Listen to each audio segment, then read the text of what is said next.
right. It is 6 o'clock. We'll go ahead and call the regular board meeting for November 27th, 2023 to order. I'd like to welcome everybody who is here tonight. We'll do a quick roll call of directors before we go to the pledge. Eddie Benami here. Melissa Keller here.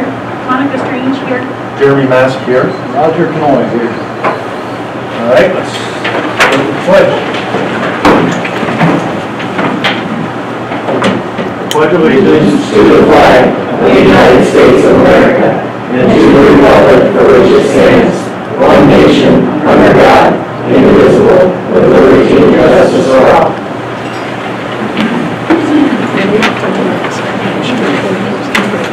All right, I will take a few moments and review the I-35 mission statement, our district priorities. The mission statement reads, the Interstate 35 Community School District exists to develop lifelong learners and responsible, productive, successful citizens in an ever-changing society. Our district priorities. Number 1, articulate and support a cohesive, student-centered pre-K through 12 vision for continuous school improvement. Engage in effective teaching and relevant learning for the 21st century. And number 3, operate with fiscal integrity, efficiency, and effectiveness. Everybody should have gotten the agenda. We do need a motion and a second to approve it. I will move to approve the agenda. Second that. It's been properly moved and seconded to approve the agenda. All those in favor, signify by aye. Aye. All opposed? Open forum. Residents, students, parents, guardians, and staff members of the district may address the board about relevant topics. Those who wish to speak must sign up at the beginning of the meeting. Speakers' participation is limited to 5 minutes per meeting. We ask speakers to remember Iowa law prohibits the board from discussing specific employees or students or their performance. We didn't have anybody sign up for this portion of our meeting. All right, discuss and approve consent agenda items. Past meeting minutes were distributed, monthly bills and financial statements also, and there was the tabletop material. And then the sharing payroll coordinator with Southeast Florida.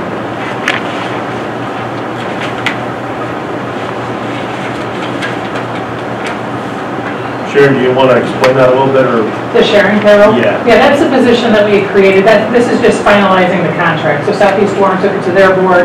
Now it's before you guys. It's the sharing agreement that we have with them on payroll. No changes from last time we reviewed? No. We did change the title. It's payroll coordinator instead of HR shared position because it's truly a payroll position. Requires a motion and a second for us to take action on the consent items. I move to approve the consent items. I move to second that. It's been properly moved and seconded to approve the consent item. Aye. Opposed? Items for discussion, the election canvass results. This is also action what does require us to take a vote to approve the election canvass results. Do you want to walk us through those? Yeah, we do this every meeting after an election. We need to have you verify that you agree with the results from the election so that they can, I think they come out tomorrow as certified. Right. They just haven't had their board They just haven't had their board meeting yet. So, yeah, we just ask that you review, and if you agree, you accept the results, and if not, then we can send something to the county to that effect. So being a split district with Clark and Warren, which supervisors canvass that? Is that? Warren County. Yep, Warren County. Does anybody have any questions about the canvas and the information there? So the most up-to-date is what you have in front of you, because we just got that, so. That does require a motion and a second for us to take action. I'll make a motion to approve the election canvass results. I'll second the motion. It's been properly moved and seconded that we approve the election canvass results. All those in favor signify by aye. Aye. Opposed? Recognition of outgoing board members. Yeah, so we just wanted to take a minute and thank our board members that are moving on to whatever's next for them. We have some plaques that we want to share with you, and I'm just going to read it for you because we have two that have served with our district for 8 years. So this is in recognition, special recognition of your 8 years of dedicated service to the students, staff, community of Interstate 35 Community School District. This is for Jeremy Mask, and I will say that Jeremy has been the board president since I've been here, and it has been truly a joy to work with you. And I appreciate all that you've done for the district, and I want to thank you personally. And I'm sure lots of the community also wants to thank you, but this is often a thankless job, as I think you probably all know. But I do want to make sure that you know how much we appreciate your time and commitment here. So thank you, Mr. Mask. Thank you.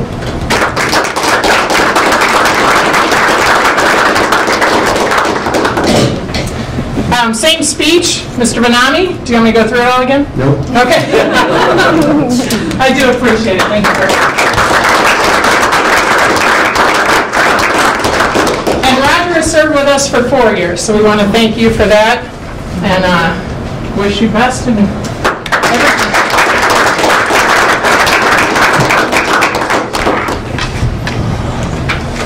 I was told I couldn't make it too long, so. I appreciate that. All right. Is there anything that's for the good of the board? Not hearing any, I'd entertain a motion to adjourn. I move to adjourn. Second. It has been properly moved and seconded to adjourn. All those in favor signify by aye. Aye. Thank you. Can we get a picture of you guys before you go? Yeah. I will.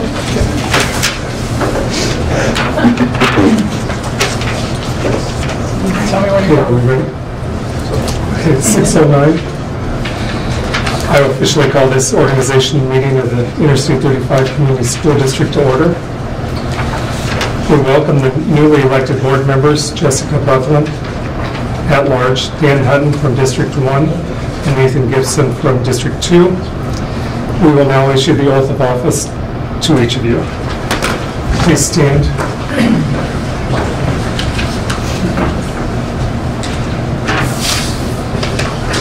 Please raise your right hand.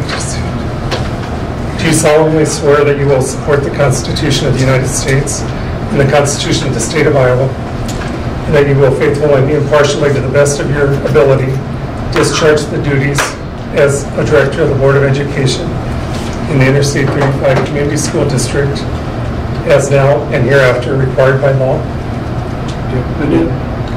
Thank you. Congratulations. Well, congratulations. Thanks, Jessica. Congratulations.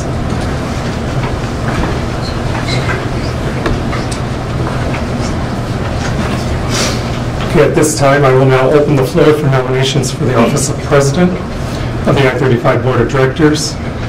I would ask that nominations be made in the form of a motion. I motion that Nathan Gibson be president. And I would second that. Okay, we have a first and a second. Do I need to ask if there's a second? If there's another motion. Yeah. Does anybody want to nominate anybody else? Okay, I'll ask one last time. Anybody want to make another nomination? Okay, we have only one nomination, Nate Gibson, so please answer aye or nay when I read your name. Jessica? Nathan? Aye. Dan? Aye. Melissa? Aye. Aye. And Monica. Thank you. Okay, it's official. Congratulations, Nate, and I'll swear you in. Please raise your right hand. Do you solemnly swear that you will support the Constitution of the United States and the Constitution of the State of Iowa, and that you will faithfully and impartially, to the best of your ability, discharge the duties of the office of President of the Board of Directors in the I-35 Community School District as now and hereafter required by law? I do. Congratulations. Thank you. I'll turn the meeting over to you. Okay.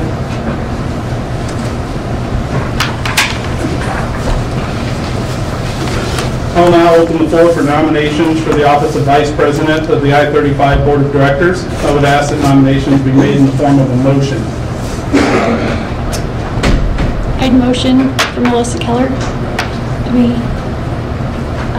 for the office of Vice President. I motion for Dan Hutton. How does this work? So first, find out if there's a second Is for there a Melissa. second for Melissa.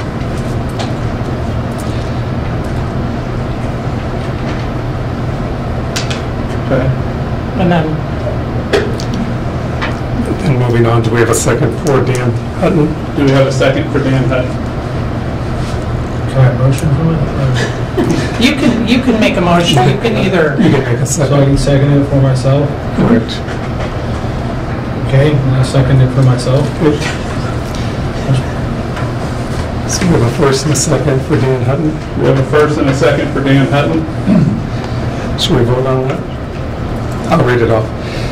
Please answer aye or nay when I read your name. Jessica? This is for Dan Hutton. Aye. Nathan? Aye. Dan? Aye. Melissa? Aye. And Monica? Aye. Okay, motion carries 5-0. Welcome. You're now Vice President. And we'll swear you in at this time. Please raise your right hand. You solemnly swear that you will support the Constitution of the United States of America and the Constitution of the State of Iowa, and that you will faithfully and impartially, to the best of your ability, discharge the duties of the office of Vice President of the School Board of the Board of Directors in the Interstate 35 Community School District, as now and hereafter required by law. I do. Congratulations. Thanks.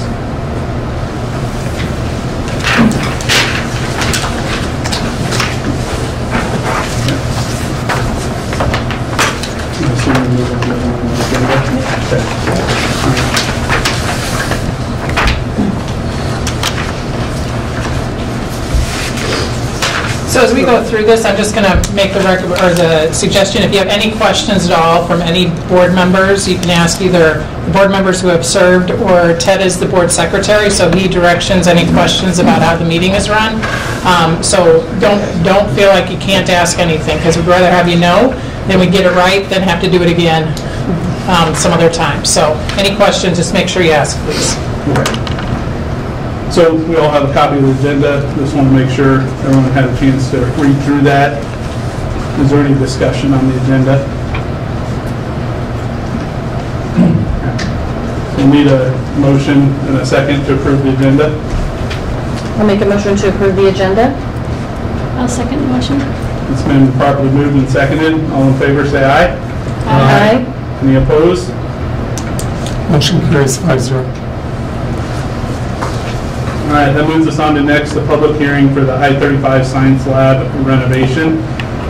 We're going to open the comments on the hearing of the proposed plan, specifications, form of contract, and the estimated total construction cost of the public improvement, Interstate 35 Community School District Science Lab renovation. The project consists of multiple prime contract packages. There's bid package 1, bid package 2, and bid package 3, covering general plumbing and mechanical and electrical. So, is this an opportunity for us to discuss some of these? And then we get to public comment, which is B? Correct. Yeah. Do you want to explain it at all? Well, this is for the public section. You'll have a chance to talk about it once you have public input, because it's actually an agenda item on the agenda. So this is just feedback from the public about these items. Okay. Yep. All right. So is there anybody? And I can't, Rick Seeley is here from OPN, so if any of the public has questions or needs clarification about anything presented, or if the board, when we get to your section, has questions, he will be here. But if the public has any comments, Is there any now is public when- comment on Yep. this?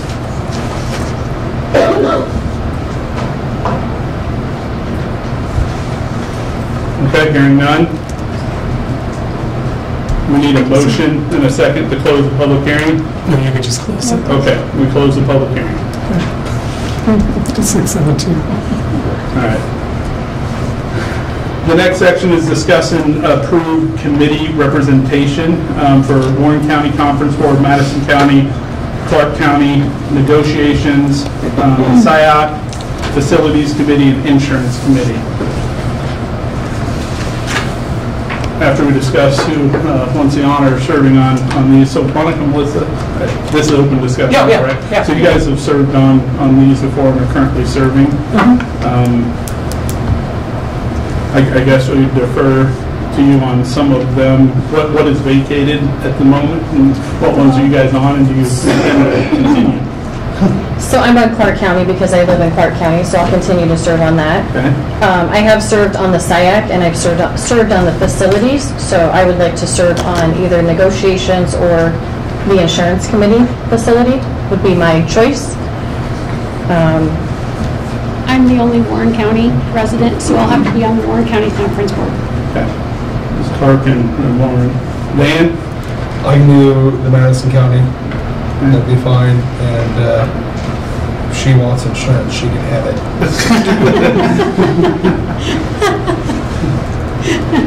And I can do the Facilities Committee too, if need be. And just to note, 2 board members can serve on each committee, just so you know. Yes, Okay. yeah, so Nathan, you can do Clark County Conference Board if you would like to. Melissa's probably got that handled. Yeah, I think the conference boards, we just send one. Yeah. It's Okay. the board appointed, so negotiations, SIAC, anything D through G can be 2. And Jessica? I'll serve on the School Improvement Advisory Committee. I'm noticing, is there a policy committee? I'm not seeing that on this There's list. just a couple of board members, and what I've done in the past, we can set up a policy committee, but what I've done is just emailed and said, who wants to review these, and then I get 2 volunteers or 1 volunteer, so that's really more informal, but we can definitely set up a committee, because schools do have that. Yeah, I'm not saying we need to formally set it up, just if I would raise a hand. I've never had 3 people volunteer for it, so I've never had to worry about it being a quorum, so. Okay. So where does that leave us? Is there any open, so negotiations? Negotiations is open. I don't think anyone said they No, would. you said you'd do it, right? I said negotiations or insurance. I can go to both if I need to. I can do negotiations. Okay. I'll take negotiations. Monica, negotiations. And SIAC, what were you, insurance? I'll do the Facilities. Oh, Facilities. And Madison County. Madison County, okay. So here's what I have. Warren County, Monica. Madison County, Dan. Clark County, Melissa. Negotiations, Monica. SIAC, Jessica. Facilities, Dan. Insurance, Melissa. Is that right? Am I missing anything? I can do negotiations with Monica. I'll do all there with her. And I'll do SIAC with Jessica. Okay. Very good. All right, so we need a motion and a second for that, Yep, to approve all of them. to approve that. I'll make a motion to approve. A second. It's been properly moved and seconded. All those in favor say aye. Aye. Opposed? Motion carries 5-0. All right, moves us on to section 8, discuss and approve the superintendent's recommendation on annual designations. The board secretary and treasurer recommended Ted Bauer, school depository recommending Union State Bank and Iowa Joint Investment Trust. Union State Bank for $10 million and ISJIT for $10 million. Legal counsel recommend Allers and Cooney. School insurance recommended EMC. Official district publication recommended Madisonian. Regular board meeting date and time on the 4th Monday of each month at 6 p.m. Level 1 and Level 2 investigators. Level 1, Jessica Reisner and Angela Seinlage. Level 2, Madison County Sheriff. ADA 504 coordinator recommended Natasha Cooper. Equity coordinator recommended Adam Beckel. Free reduced lunch sharing officer recommended Deanne Strange. Reconsideration committee, Heather Gelsma, Katie Monroe, Brayton Weber, Joe McDonald, Tanya Donahue, and Sue Corneliuson. And chief negotiator recommended superintendent. Is there discussion? Can I have a clarification first? Okay, so a couple of these are the group that served on this before. So when you look at the reconsideration committee for the one that I was asked about, that is the group that served in the past. The board actually appoints 3 people to that, so it does not have to be these 3. This is just who currently is on that group right now.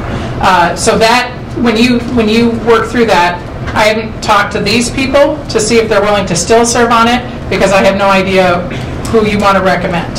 So once that's done, then we'll put this back on as an action item once we have verification. It's just a little unusual because changing the board, we might have new names, and so we want to make sure we're doing that the right way. But these are the people who are currently on there. The other thing about that one that's a little different is in our reconsideration policy, we always had 2 students on the committee. Students can't serve on that as a result of the legislation from this last spring. So it right now says 8.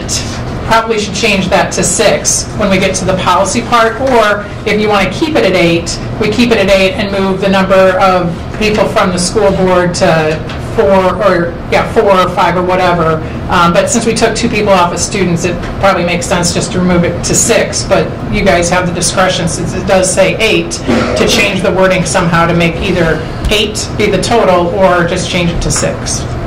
So we change it to 6, are you going to then pick 2 people from the administration or teachers? So it's 3 and 3, typically, yeah, with the 2 students not in it. Okay. Yeah. And what's the 3 that you're selecting, an administrator? So I still have the same 3 because those 3 still work here. So one is an English language arts teacher, one is the media specialist, and one is an administrator. So it's 3 of any of you're picking. It's not you have to pick like. I get one administrator and one teacher, and then somebody else. Okay, so somebody else is the librarian. Yep. Okay. Yep. Okay. And then if we go to 8, we decide to go to 8, then it would add 2 more for the board to. If that's how you want to put it in the policy, yeah. Which would bring a total of 5. Okay. Yep. All right. Yep. Okay.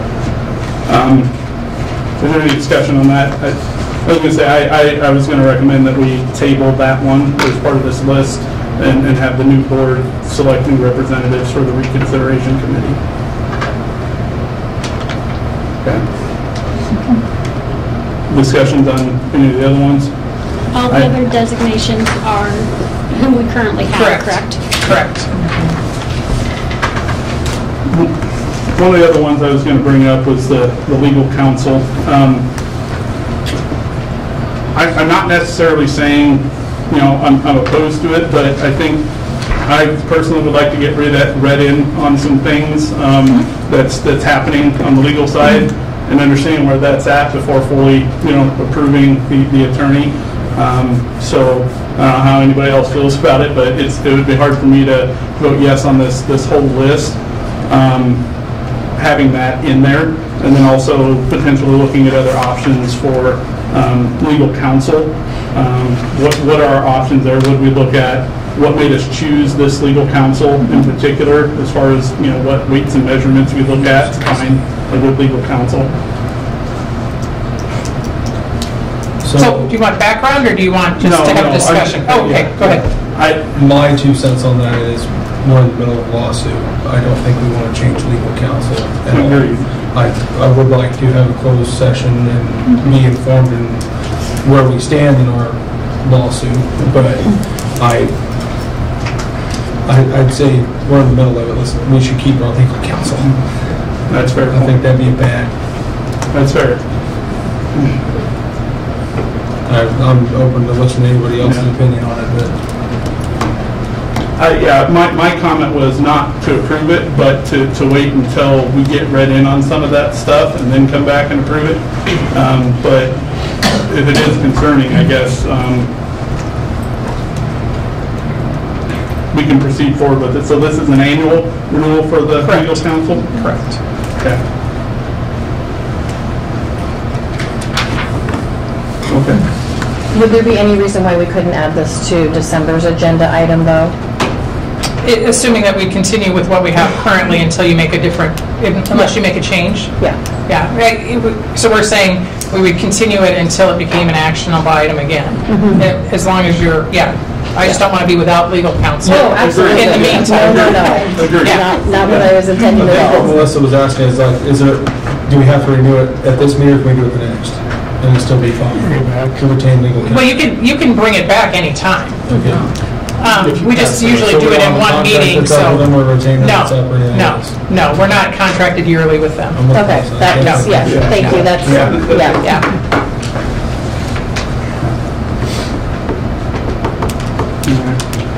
Further discussions on any other aspects of the recommendations?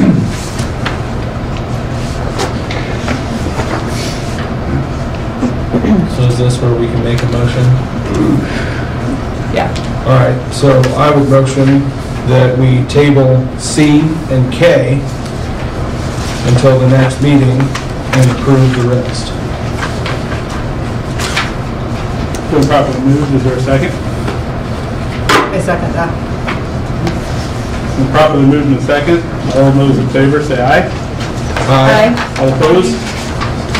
Motion carries 5-0. All right. That brings us to our next section, review of the I-35 mission statement and district priorities. And this is just a regular review, not... Yep, just, Okay, yep. so the Interstate 35 Community School District exists to develop lifelong learners and responsible, productive, successful citizens in an ever-changing society. District's priorities are to articulate and support a cohesive, student-centered pre-K through 12 vision for continuous school improvement, engage in effective teaching and relevant learning for the 21st century, and operate with fiscal integrity, efficiency, and effectiveness. The next section is the open forum, where residents, students, parents, and guardians and staff members of the district may address the board about relevant topics. Those who wish to speak must sign up at the beginning of the meeting. Speakers' participation is limited to 5 minutes per meeting. We ask that speakers to remember that Iowa law prohibits the board from discussing specific employees or students or their performance. And we have one person signed up, Mr. Megers. Yeah, I'm actually speaking on behalf of Sue. She had knee surgery over the place about 3 weeks now. Yeah, all right. 4th week, 3.5. Things are going well, but she just wanted me to come in and thank the board for the continued support, and also hopefully for the continued support of her retirement. I'll speak for Roxanne. I think it's great. I'll speak for me. That's all of those. But hopefully for your continued support and just keep it up. Thank you, Mr. Megers. All right. I think that was the only speaker we had, so that concludes the open forum. Next, we move on to the Student Spotlight FFA trip to the National Convention. I think Mr. Bachman is, and Ms. Hutton's here. Yeah, sure, yep. Local wrestling practice. This is just regular.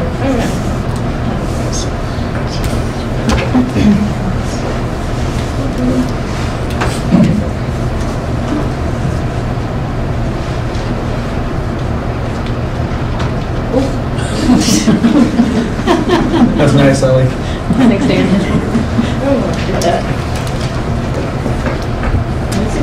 Can you slide that or kind of swipe it to the screen, like you have 2 screens up? Right, when you display, or go to your displays and do extended, or duplicate, go to your settings. Your icon down there. Yeah. And then go where it says displays. What's your settings? Displays. And you want to mirror your screen, not extend it. Or duplicate it. Click on that. Yeah. That's the vision. Oh, I can't see it.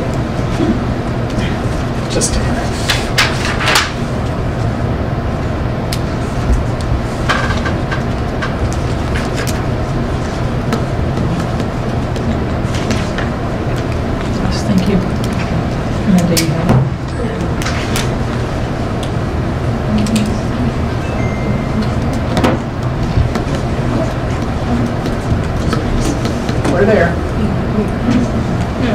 mirror.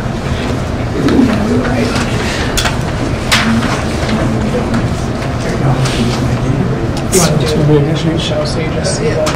That'd be a good idea. Okay. We went to National Convention this year. I'm really button. It was my first national convention. We go every other year. So I was a freshman in FFA, so my sophomore year I got to go. At the hotel, we had lots of fun. It was mainly at the hotel. We met new people. We met a Missouri group. They became like pretty much family down there. Henry Gellner became our priest down there. We had Bible studies. We would all mess around with each other, going through the hallways talking to each other, luckily. Well, we were all split up, so the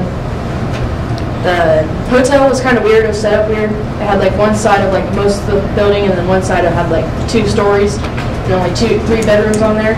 So we ended up going around and talking to each other. We went to the Caterpillar factory. Fun fact, some of us thought that we were going to go hold caterpillars, not the Caterpillar factory, because none of us heard the factory part. We got to watch a little like video about the trucks. They actually like vibrated the seats as the trucks were like driving on the rocks. And then we got to do simulators and stuff. At actual national convention, it was kind of hard to get any pictures in. So many people. We would go outside and see the horses, get some air, and go back inside. There was a giant shop, very crowded. Walked maybe 2 steps and had to stop. Spent lots of money too. And then we went to Apple Orchard. We ended up getting to meet the guy that runs it and his family-owned business. He told us about how they've gone through a whole bunch of people in his generations in his family on running that orchard, and got to have some fun even though it was really cold. Miss K made us go to a flower place even though none of us really wanted to. Besides, we got to see lots of cool fish. I don't know where I was at in that photo. Somehow I missed it. But it was cool. We actually got to be inside somewhere where it was warm and not be outside freezing our butts off. Then we went to a rodeo. I couldn't find any much pictures, but that was one of our activities that we did. We mainly went into the hotel and we had fun with a lot of the people that we met. We had karaoke. I tried uploading a video, but it wouldn't let me. We had karaoke nights and dancing nights down in the lobby. Got in trouble a few times we were being too loud, so we had to go into a back room. But overall, we had lots of fun.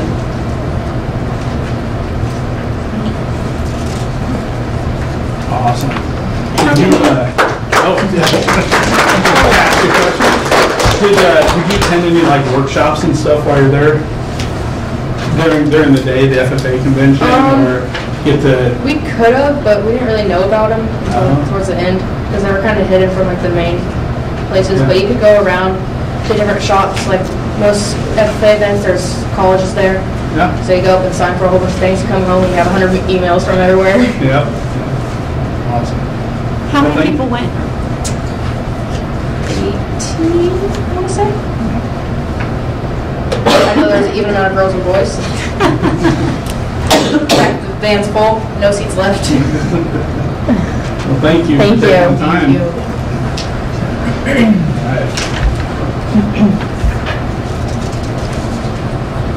All right, next we have the student representative report.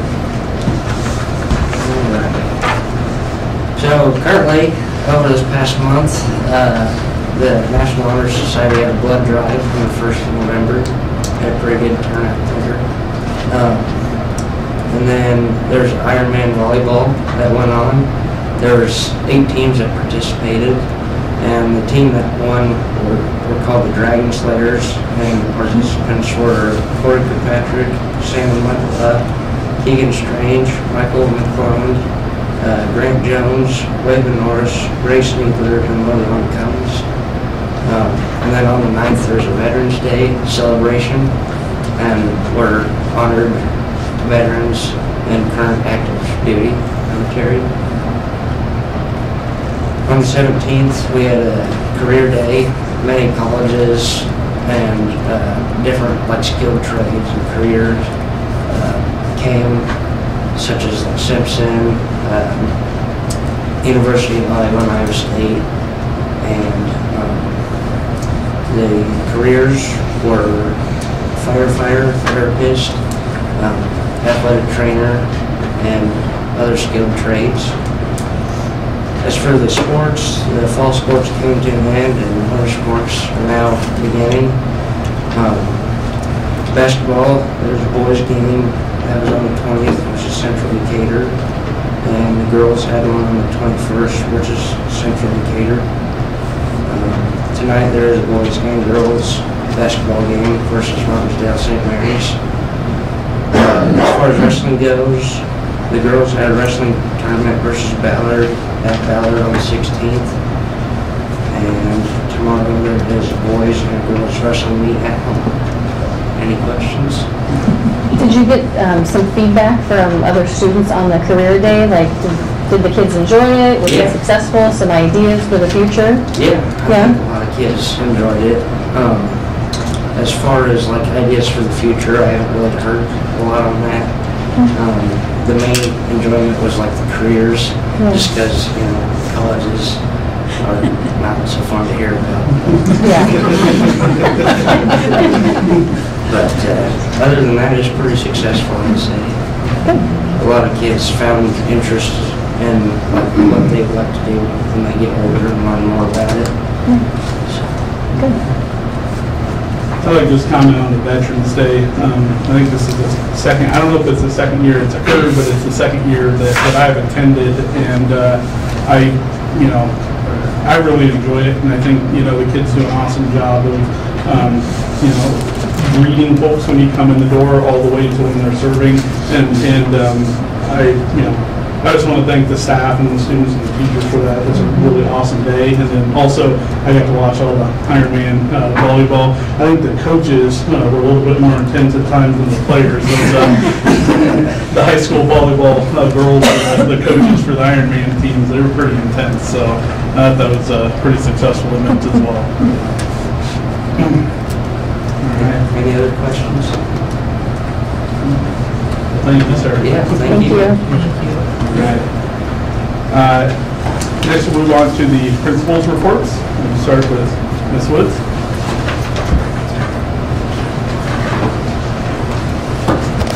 Hi, everybody.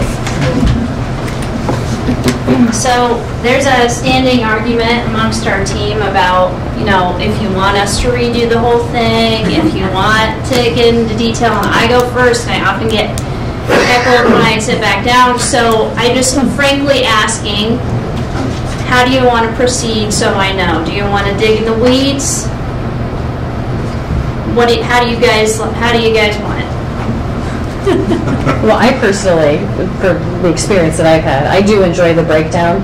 So it's a lot of detail, but it's good detail because I know this is too much information for you to spill at one meeting. So I appreciate it very much. And I will say I read everything beforehand and digest it, so that way I can come prepared, and hearing you talk about it helps connect some dots, you know, so So talk about it briefly. So they know the message. I'm just making sure. I don't want to get back over there to hear about it in a minute, so. Can we make sure Mr. Weber gets that recording? Anywho, in regards to culture of learning, I've spoken a few times about service learning. We have an initiative set up for grades K through 4 with lots of success in getting kids out of the building and serving someone other than themselves, and just lots of good outcomes from that. We tried our first Trusted Adult 30, where kids actually spent time with their trusted adult and had a lot of positive feedback with that. Of course, there were some things we want to clean up with it, but it was a good first run. Our goal is to do that 4 times this school year, so we'll try it 3 more times. We have a lot of teachers going out and for various reasons, just trying to learn, gain knowledge, gain strategy, etc. So it's been good to see them go out and then come back and have that kind of excitement to try something new, or see something from a different angle than they did before. We have a lot of teachers going through intensive training. I want to give a shout out to Nikki Truman and Allie Lyons. They both went through over multiple weeks in Cedar Falls through a program that UNI is putting out. It's very good and very intensive, and they have driven to UNI countless times. They've presented at conferences. They do research with this. It's a really big thing. Julie Kroll has gone ahead and applied for our school this school year, so we're hoping to get her in this time around. And letters, the state put out, this is a phonics and phonemic awareness type of a training. It's not a curriculum, it's just understanding philosophy and things like that. The state put out roughly 6,000 seats for this 2-year kind of intensive training, and we had a plethora of people that wanted to sign up, so obviously highly encourage that. Academic and core instruction, we're really looking at decodable readers to supplement. What we're finding is our kids are at that stage where they understand phonics rules and they can apply them in isolation, but are struggling to apply them in context, and so making sure that our kids have access to texts that allow them that practice, and that aligns to the materials we already have in place. Just working a lot on math, kind of goes through the different strategies we're working through on math to really target that in grades 2 through 4. Keyboarding, we've gotten to the point where we have accounts up and access out, and kids are, apparently they think it's cool, so that's going well. And I just wanted to give a shout out to our specials teachers. You can kind of see the list there, but these people teach a special. Mr. Weber, I asked them about the time frame. I didn't say a word. Saw him there. Just let him know. Anywho, these people teach a class to every kid in preschool through 4th grade, plus other grades generally. In addition, they teach what's called bonus specials, and that allows our teachers to leave the classroom to meet in their PLC meetings.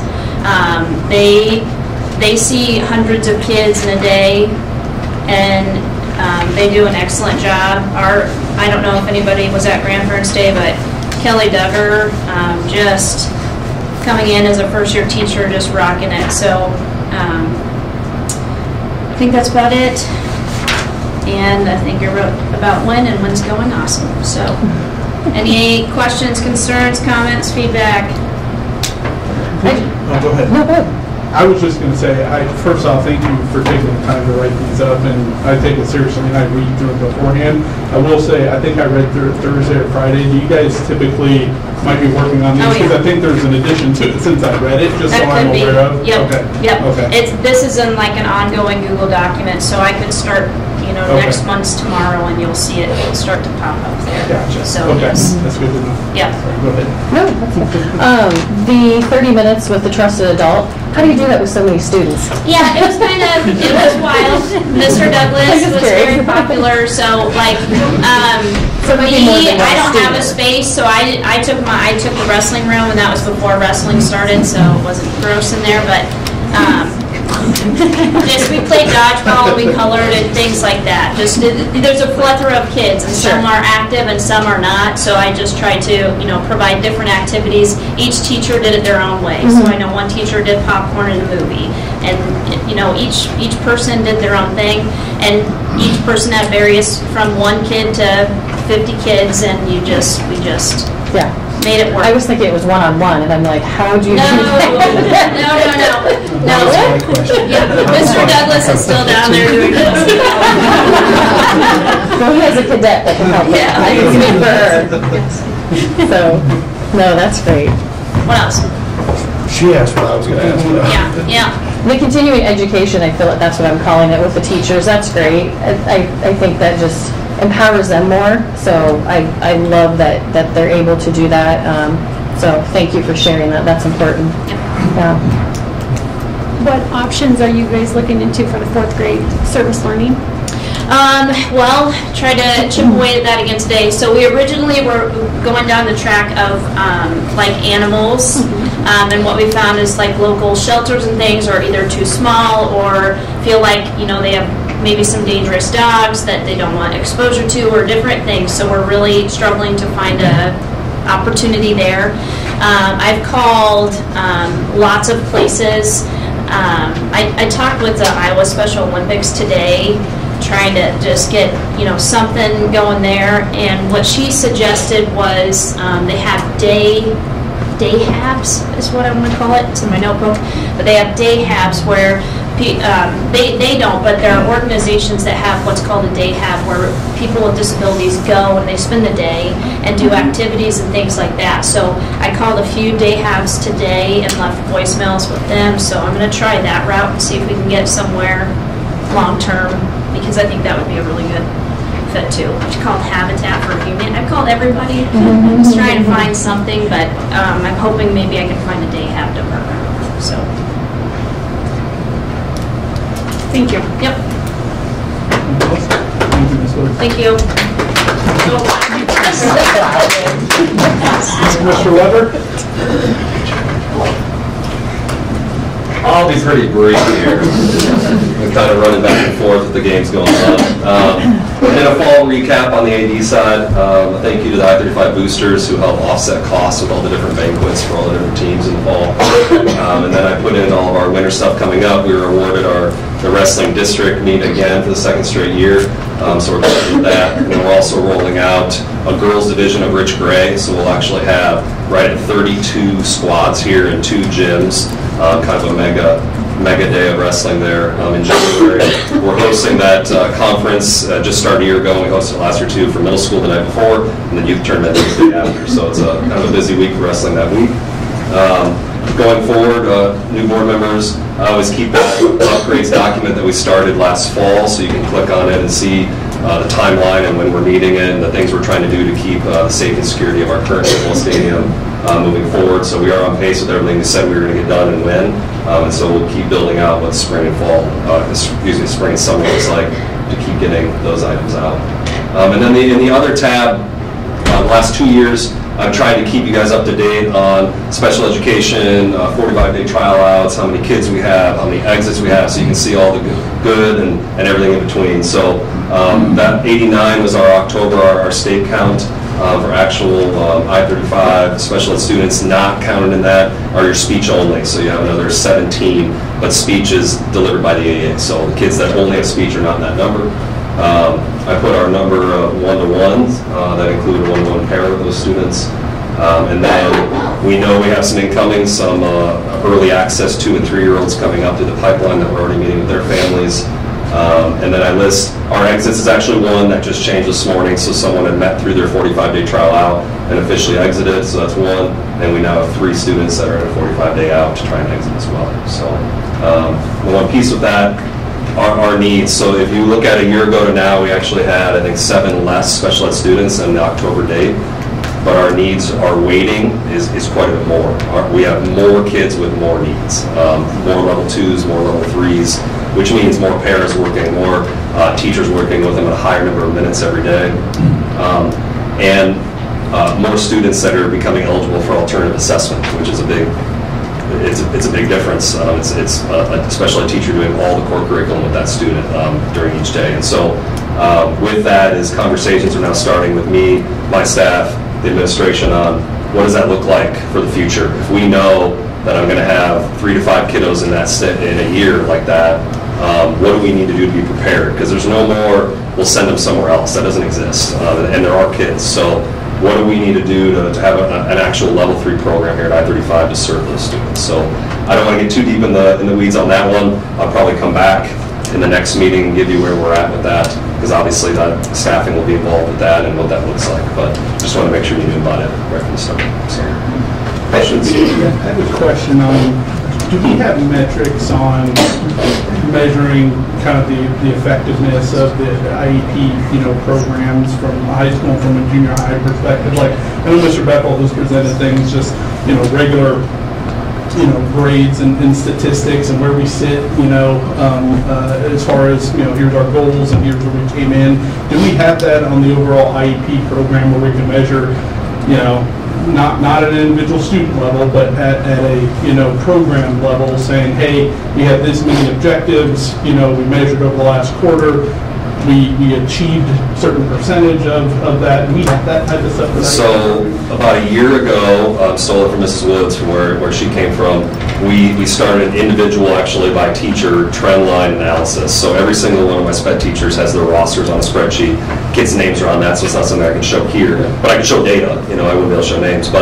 And they have to update those to show every single kid's growth, every single kid's goal, and where they're currently at. Every other week I have them go in, it's all color-coded, to show what are they doing and is it working.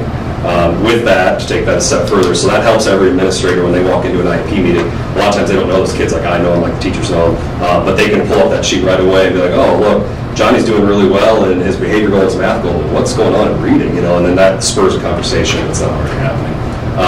Take that a step further, just recently I've been working with Ms. Woods and the EAA on how do we then have our teachers meet and kind of critique each other's trendline data to say, sit down, look at this, what's going on, what are we doing with that kid that's fallen behind, what could we change? Could it be the instruction, could it be who's it with, it could be a lot of different offers, so we're implementing that as well. So that doesn't really put everything into a bow tie of like at the middle school level answer the high school level, but it does for every single kid that we have.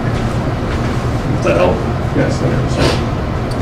Another question? I do have a question. Go ahead.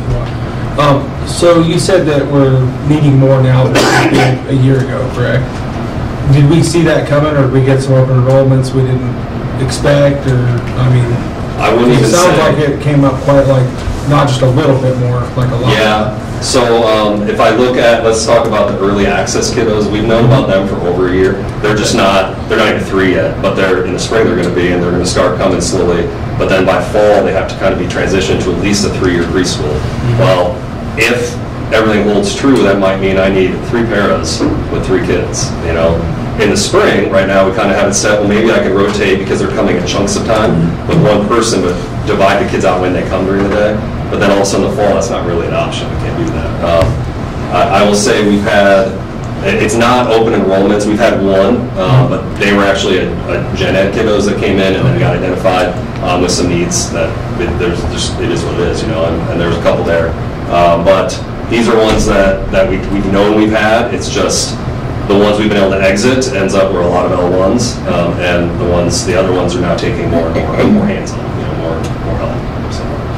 And you're saying at 2 and 3 years old, we've already got them figuring out who we're going to be meeting? Well, no, they're coming in and they still have to be identified, but due to the number of services AA is already supporting, we get that little ticker when they're even at birth that can happen, I can tell you, my daughter, we knew we had speech issues at 12 months old, went straight to the AA, part of early access. We knew she had that IEP, so that way when we went to preschool, they already knew, and so now part of that is doctor and family have to initiate, because otherwise you don't know them. You wouldn't know if you don't know, right? But when you have to take that data, it's not a surprise when they show up for preschool, for kindergarten. So when you come up here next month, you're saying you're going to have kind of a plan in place. I have a really decent plan right now, but the struggle is going to be space and where I do it, which I think I know where I want, but I need to sit with the teachers and really hammer that out. We've all met individually and as a group, and then what does that look like for personnel? And those are the question marks that I think I'll have next month. So, at least to talk about, not to say, let's hire, but this is the plan. Trying to be, Thank you. Sure. I'm good. Did you roll in the 504s with the IEPs, or do we have a number on 504s? That would be, I would have to ask Natasha Cooper on the total. She runs the 504s on that. I don't know, it's probably been a year since I've looked at those in totality. I sit in a lot of meetings individually with her, but that's her purview, so I'd have to ask her. If you wanted to see that, add in that, I'm happy to add it. I'd be curious to know how many 504s we have. Yep, absolutely. What is a 504? That's what I was just going to ask. So think about it kind of like an IEP. Okay. So let's say you just have a son or a kid that just needs some accommodations to be successful. Doesn't need SDI, doesn't need to be pulled out and taught a different curriculum, doesn't need to be pulled out and worked on skills. They just need some accommodations in order to make them as successful as they can be. That might be something as easy as a quiet place to take a test. It could be they may need some things read to them, even though they're at grade level, they're just having a tough time reading through a math problem. And so a 504 is developed, it's still a legal abiding document, but it's not the next step of an IEP. And is that where an interventionist would come in and help out? It depends. So one way to look at it is an IEP, and you used SDI, which is specially designed instruction. It's an individual plan for education for each student that's in special ed. So they get their own plan. What happens is we call everybody else a gen ed student, and a gen ed student, special ed gets all that the gen ed students get, but they also need specially designed instruction to be successful. They need their own plan. A 504, we're saying the general education program is acceptable. They just need some support to make that work. And so, like Brayton said, it is legally binding, and we do have meetings, annual meetings with parents, and we do review with teachers what those strategies, so it could be an interventionist, it could be a strategy in the classroom, it could be any number of things. It could be longer passing periods, it could be lots of things. So could be to break your leg and you need it. Right. There has to be a diagnosis to accompany it. Like typically it's like a hearing, loss of hearing or a vision impairment or things like that where simple modifications to the environment. Okay, got it. Thank you.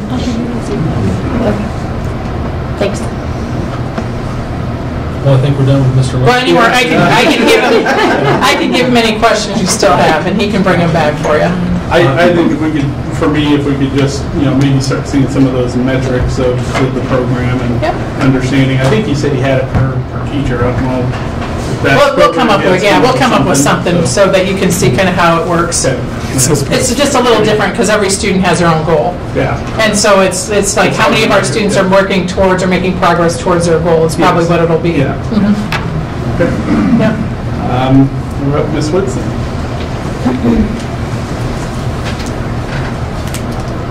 Okay, so first of all, Veterans Day was awesome, and our goal is to include as many students as possible to be participating in the work that has to be done.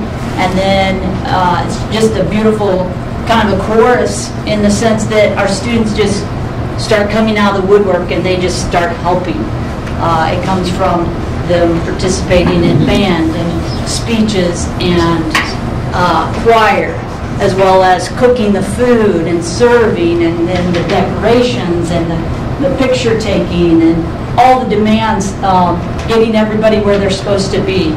So it's really kind of a miracle how much time it takes to get ready, but also how fast it goes when people are here. And we had an excellent speaker this year. Not that we didn't last year, but Crystal Jordan did awesome. And like our Boy Scouts, they never let me down. They get up there, they practice, and they're ready to go. So lots of good things about bringing our community in, but also it's good for our kids to give back. And sometimes we forget about some of the most special people in our communities and how they are really serving our community, and when they get back, they still want to serve our community. So that's pretty cool. Middle School Student Council had a food drive. Today was the count. They raised 134 cans of food for the food pantry here. And appreciate our little student council. It's a young group. They have lots of energy. They're doing door decorations right now. In fact, they tried to talk me out of doing reading today so they could door decorate. And I said, I don't think so. So they weren't too happy with me. I'm pretty proud. This is our second time that we've had middle school student-led conferences. Our teachers work with our students, preparing them for their conferences, and it's amazing. I sat in on quite a few, and it's amazing about the questions that the parents ask the student, and then they have to be able to talk about that. Pretty proud of them. The students that their parents weren't able or did not come, I'm meeting with them. So it's really been kind of fun for me too. I get to see a student in a different way, and I ask them questions that their parents probably wouldn't be asking them. So because they just don't know the questions. But I'm proud of my teachers for sticking in there, because it does take time away to prepare them, and we used our MTSS time to do that work. But I think as we look, who's owning the learning? And it's our students. And we are preparing them not only just to talk about their learning, but to be able to present and to have composure and to be able to think on their feet too. As you know, I think Mr. Weber said to you too, that December brings lots of fun activities, from basketball, wrestling, concerts, winter celebrations, and more. So we hope that everyone can enjoy these holidays together, but also keep in mind that we are here to keep learning. We have reinvented the middle school homework hotline. We were talking about students who don't always come to class prepared, and what could we do? Well, we talked about finances, and all of you know that we have less students, so we're trying to really be cognizant of finances. So we came back with, hey, how about teachers, they post for the week the assignments, and then if a student misses school, their parent could have access to that as well. And if you are just a little bit behind on your work, you know what you're supposed to be doing. I also didn't put in here, but today my building leadership team and I talked about the 5th and 6th grade schedule being so tight that they didn't have a study time. They had longer class time, but not a study time. So together we built in 30 minutes. We robbed 5 minutes from some of the classes to build in a time where the students can be in flexible groups, where the teacher can work with a selected few. So like, let's say Monday's math day, Tuesday's ELA day, Wednesday's science, social studies, and then Fridays, anybody. So kind of like what we're doing in the 7th and 8th grade. We're hoping that that can help some of our students' needs get met on top of what we do with MTSS. And then I just want to, I'm so proud of our band and our choir program. The following students represented Interstate 35 at the Southern Iowa Honor Band performance on November 16th. They were Daisy Lorton in 7th grade, Gaia Addix, Jordan Galley, Nora Phillips, and then 8th grader Elliot McMichael. And then in choir, what an honor.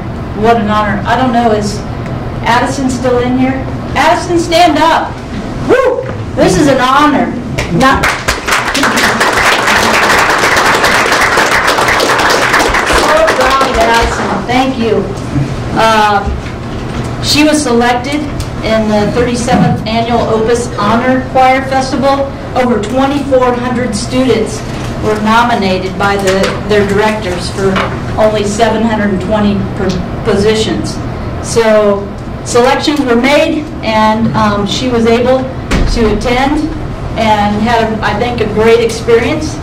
She's very musically inclined. She's a great student and a great person. But that's all I have for the middle school.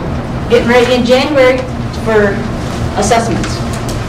What kind of feedback did you get from the parents on the student-led conferences? Actually, I didn't get any this time. This is our second time. Okay.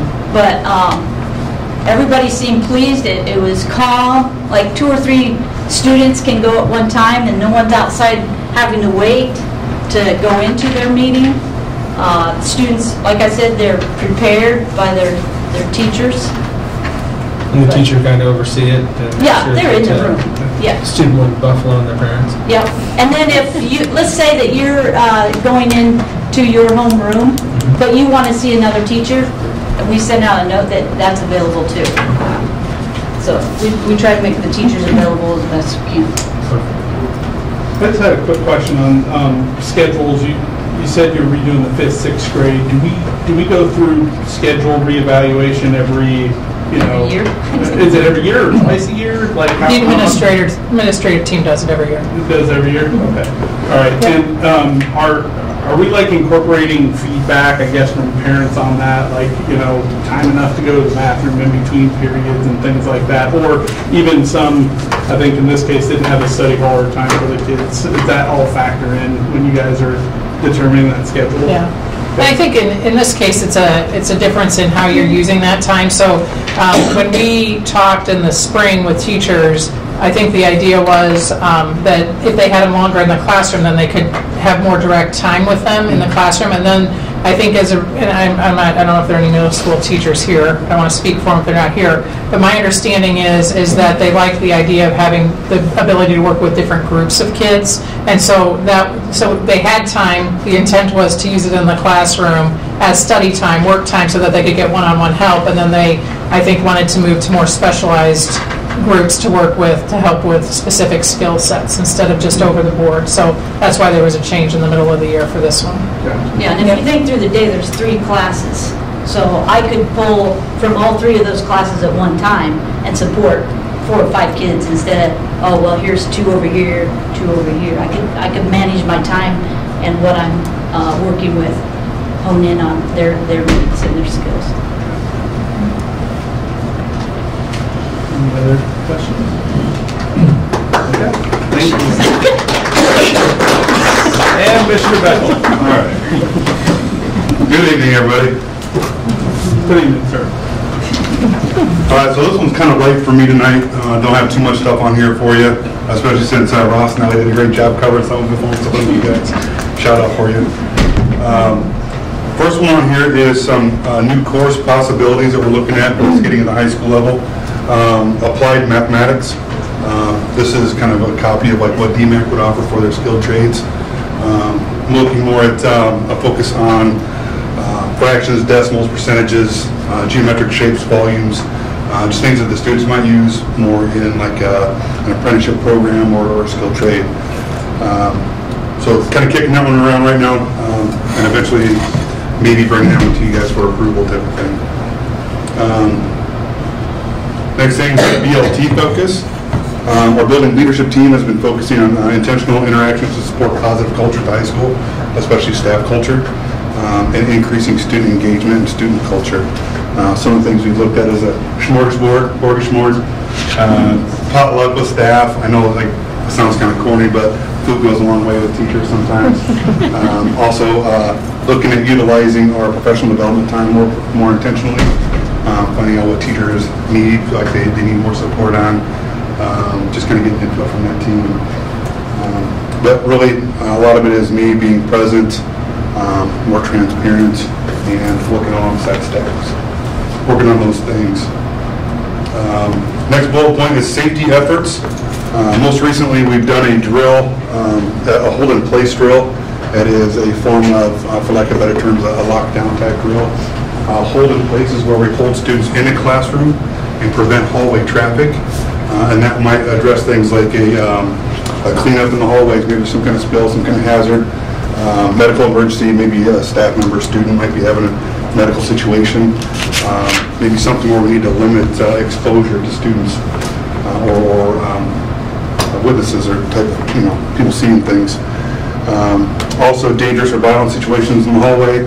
And one of the things we focused on here is that this may lead to increased level of lockdown scenario. So let's say this whole type situation increases in severity and we need to go full on lockdown. So that's one of the things we talked about. So as we go through the next drills, we'll increase the level of severity for the lockdown. So just kind of scaling upward as we go. This type is the most frequently used, in my experience, one that's been most frequently used. For medical emergencies, things like that might be happening.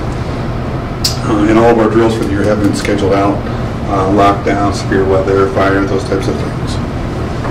And then the rest of the stuff that the kids already covered. Career Day, huge success. Got a lot of great feedback from the students. Students said they enjoyed the presenters. And I talked to a lot of the presenters and they said they had a blast and the kids represented us well. So that made me very proud too, that our road runners did a good job of working with our presenters. So it was a good day for the kids, staff. The team did a good job planning that. I had nothing to do with planning it. They did a great job organizing all the people that came in, and getting the kids to travel throughout the building. It was pretty seamless that day, so pretty successful day.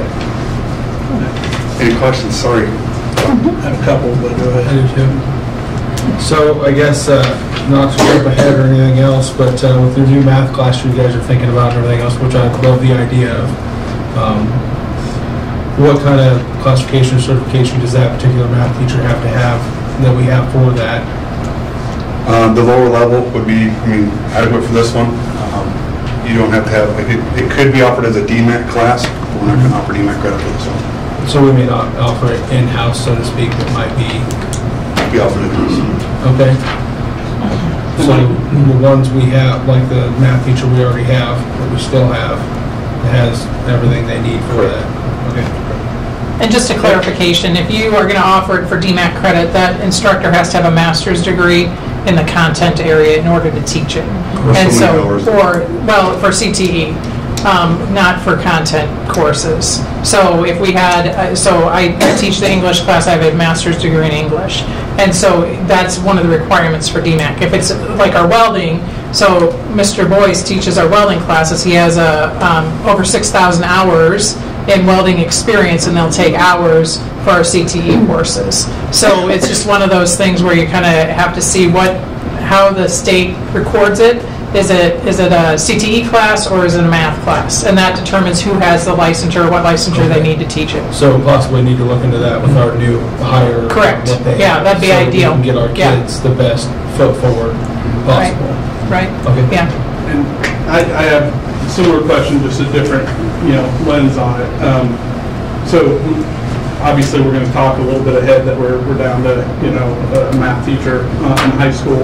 And I understand we're going through, still the standard reference grading stuff, and we're putting a lot of, pressure on that teacher, and we're down, we're down one. Is the math department supporting this, and is the teacher, kind of driving this, and we're not putting additional pressure on those teachers? That's where we're at right now, is moving over with the math teacher. Okay, all right. Kind of looking at, is this something we can handle? Does it interfere too much with other math classes that we offer? Yeah. Does it align well with the stuff that we're working on with apprenticeships and work-based learning, things like that? Pathway that our students, a large population of our students may go to. Just obviously supporting, I think it's a great thing. Let's just make sure we're not overwhelming the great staff we have today. So. Absolutely. And just, I'm just going to add a clarifying information background. We're required to offer so many credits in each content area by the DE. And so this year we were able to offer statistics and pre-calc for the first time in a couple of years with the schedule. We didn't have an overwhelming number of students sign up. We had 4 sign up for both of those classes total. And so when we look at courses, we try and determine, okay, if we have that option available, but kids aren't taking it, what options do we need to make available for what they're going into? And we know that our CTE program is very high. You can look at our data and it'll tell you that we have strands where kids are going into CTE at large rates from our district, which is awesome. And so can we offer an additional class to support that tract almost of learner? So it might not be that we offer still all the classes that we have currently, and that we might have to say, okay, if we only have one and we can do that through DMAC, maybe we offer stats through DMAC and we have our teacher teaching a new class. Yeah. So that's all part of that balance when we talk about how do we do the scheduling and what the licensure is the teachers have. Yep. That's good. I just asked, please, in the ear of the teachers on this, and they're going through a lot, so, okay. I just had a question about PD days. Do the teachers know, and I don't know if this is a question for you or for Sharon, do they know ahead of time what the schedule is going to be for that PD day and what time they need to be there, and just an idea of what that's going to entail? Yes. Okay. Usually 4 or 5 days a week out. Okay. Mm-hmm. Okay.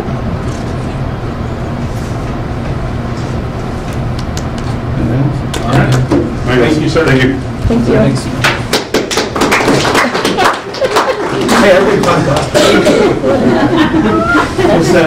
I'll try and do a really bad job so nobody claps.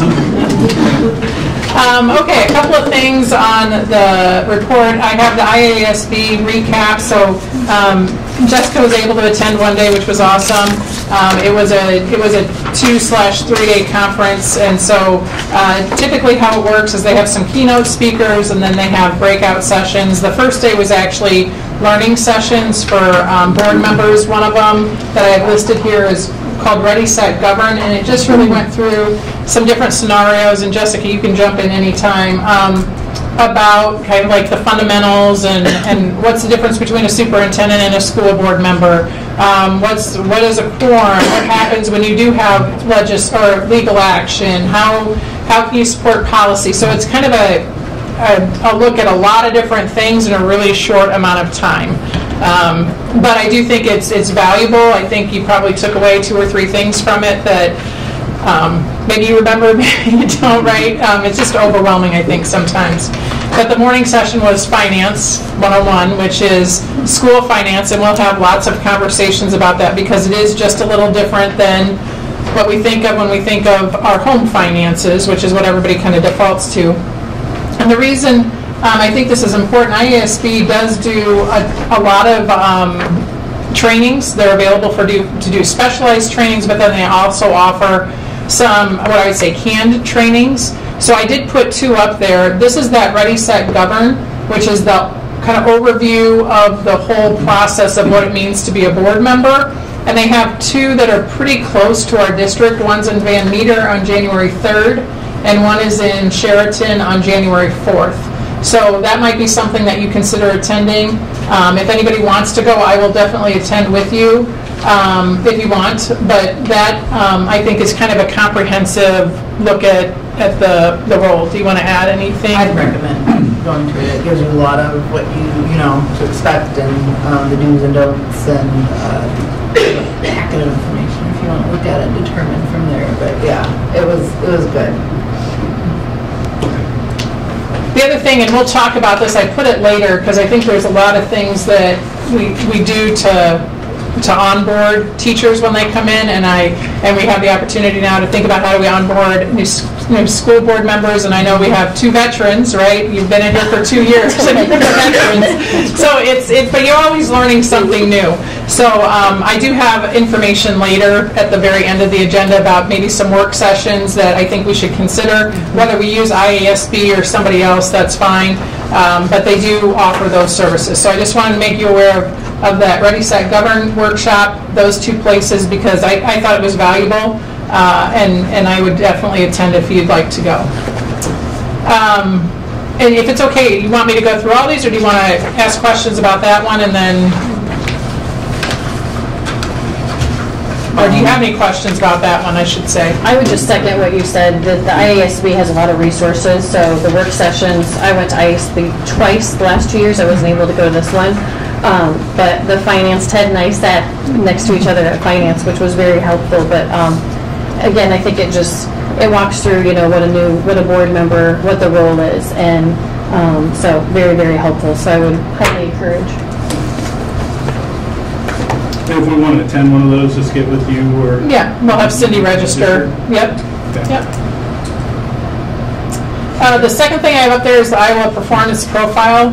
And this is just, I'm sending it, or giving it to you today because it's recently been released. And I have the link there so you can go and see how we fall or compare with other schools in the state. But I also put a comparison sheet in here for just our school.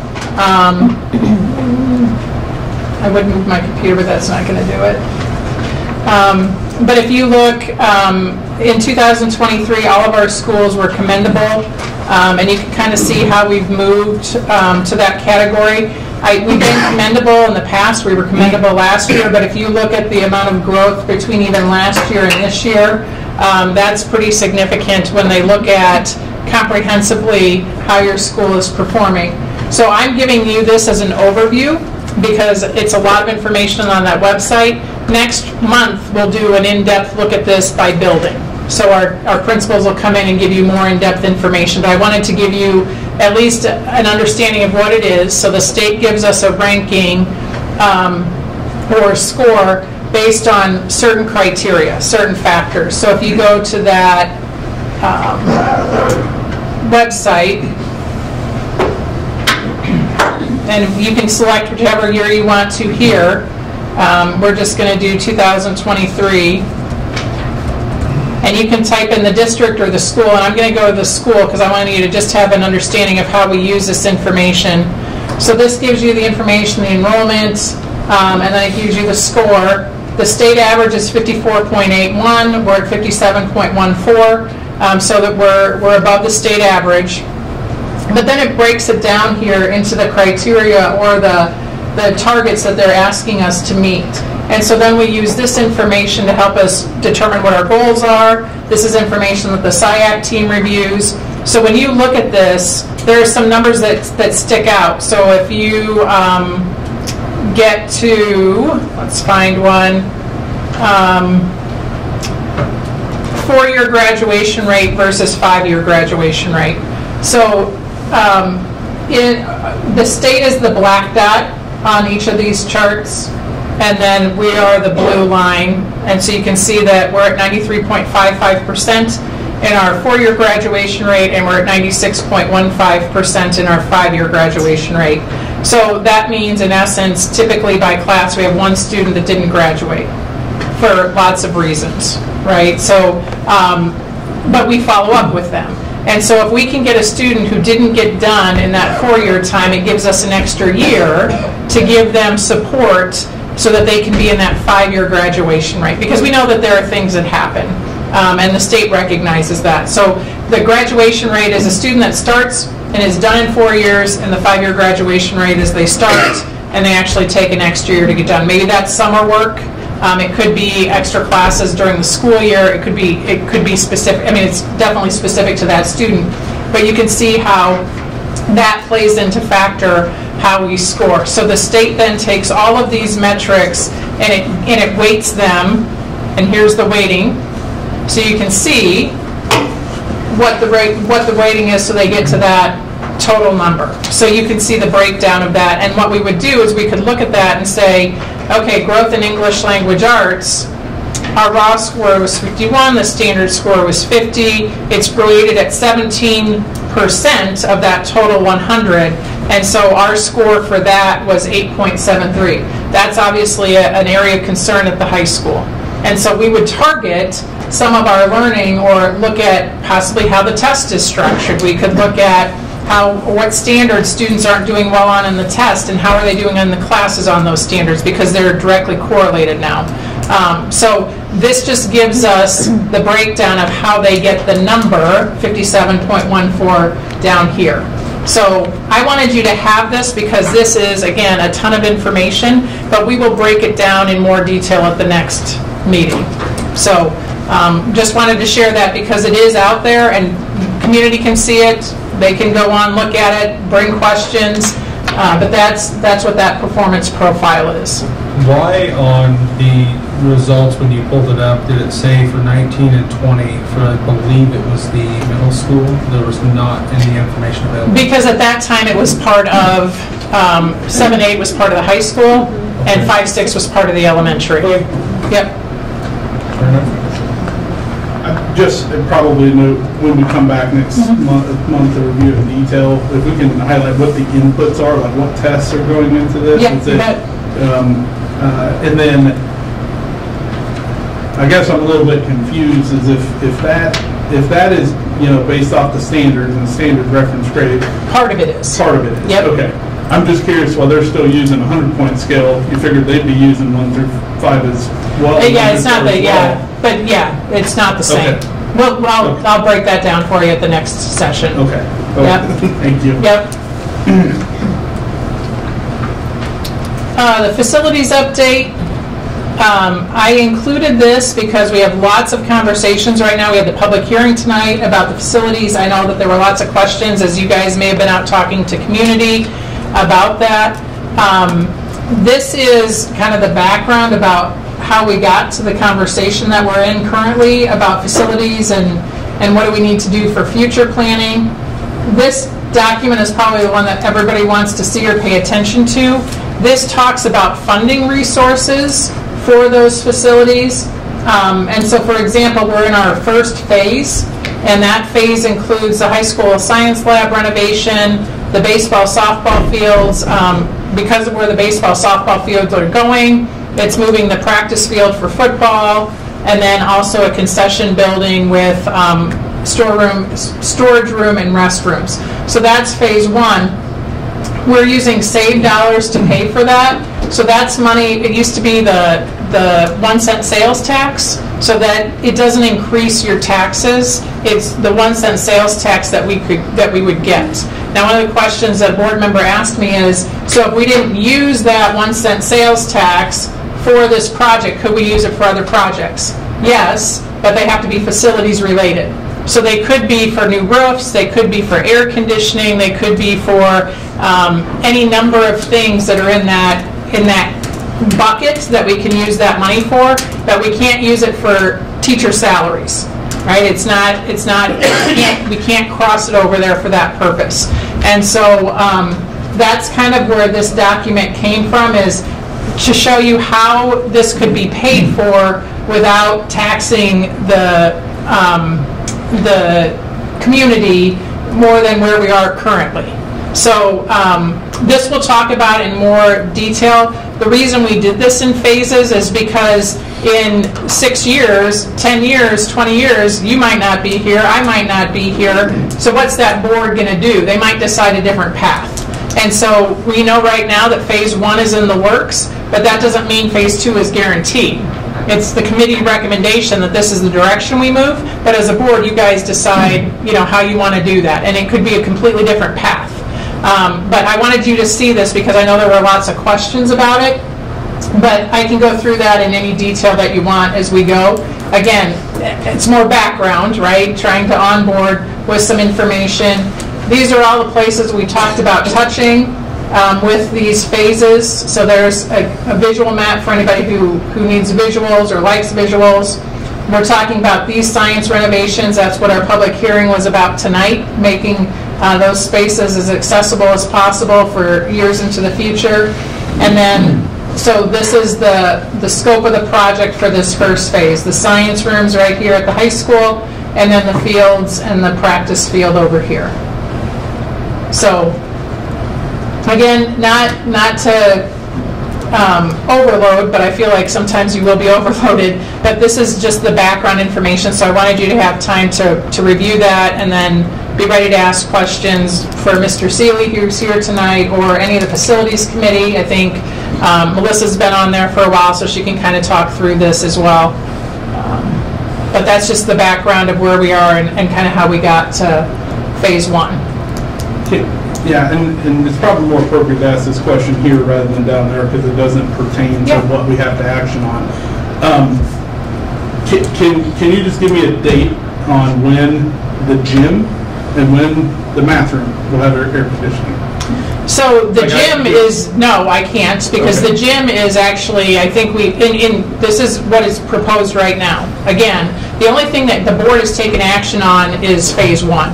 So if we decide that the gym needs to be phase two, then we move that to phase two, right? Like that's what you guys have the discretion on. Okay, so we actioned on... So the only thing we actioned on is phase one. Okay. And so the gym is actually, I think, Rick, like phase 5 for the high school gym. It's gym renovation, so bleachers and locker rooms, training room updates, and I think the air conditioning in the gym was all part of that kind of last phase. The reason why, not anything other than that's how the money worked out to do it, but like I said, if you don't do the daycare next time, then you could use the money that we would have used for that to do some of these other projects. Okay. So I think maybe a working session potentially where I can pick his brain on some of this, but where I'm really at, and I'll be transparent, is if those classrooms need air conditioning before we're building new fields and stuff, but I'm not saying it doesn't work out that way. My brain can't compute why we still don't have air conditioning in the classrooms there. Yep. So anyways, That working session may be good for us to just talk through that and understand the plan. I'm absolutely not in to learn me up on some of that stuff. Yep. So, you bet. okay. And we can have the architect there to present and share everything from start to finish. Yeah. Is there any way that we could have this information put on the website somewhere? Yep.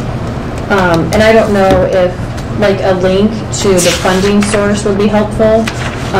Just a breakdown. Like what it is and how it can be used? Yeah. Okay. That would be great.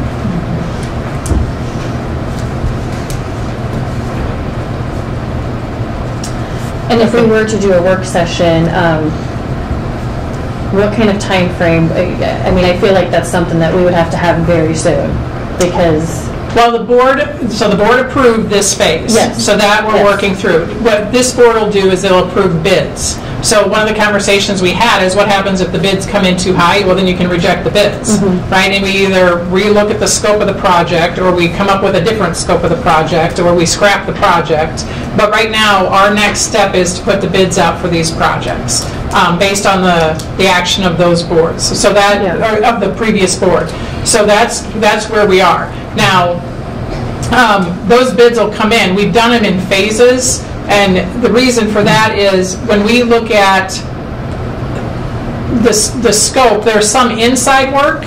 So there's what they call casework, which has a long lead time to get that in. And so our science rooms, the cabinets that we're going to put in there, the surfaces, the counters, all of that has to be a longer lead time. That's why this one is separate and in those 3 bid packages, because it's specifically the project in here. The other reason is because we'll probably get different people to bid on this work because it's not always the same work as what they'll be doing outside. So that's why it's really in 2 phases. Otherwise, it would come all as one with different parts of the package. So I would imagine, and Rick, you can correct me if I'm wrong, December, we're looking at bringing the bid package, or January, the bid package for the field work. We will be receiving bids for the science in December. Yep. We will be receiving bid packages for fields after the training. So we'd have the hearing in January. So the public hearing, just like we did tonight, on the plan would be at a meeting like this, and then we would put that out to bid after the beginning of the year. Right. But that's all part of that phase 1, which the board approved moving forward with.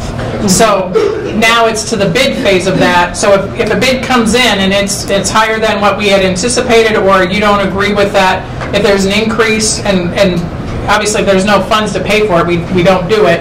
But if there's something that we want to talk through it, that's the time to do it as the board, is when those bids come in and we decide, are we gonna carry that out? Correct me if I'm wrong, but even if the bids come in under budget, we can vote not to approve it.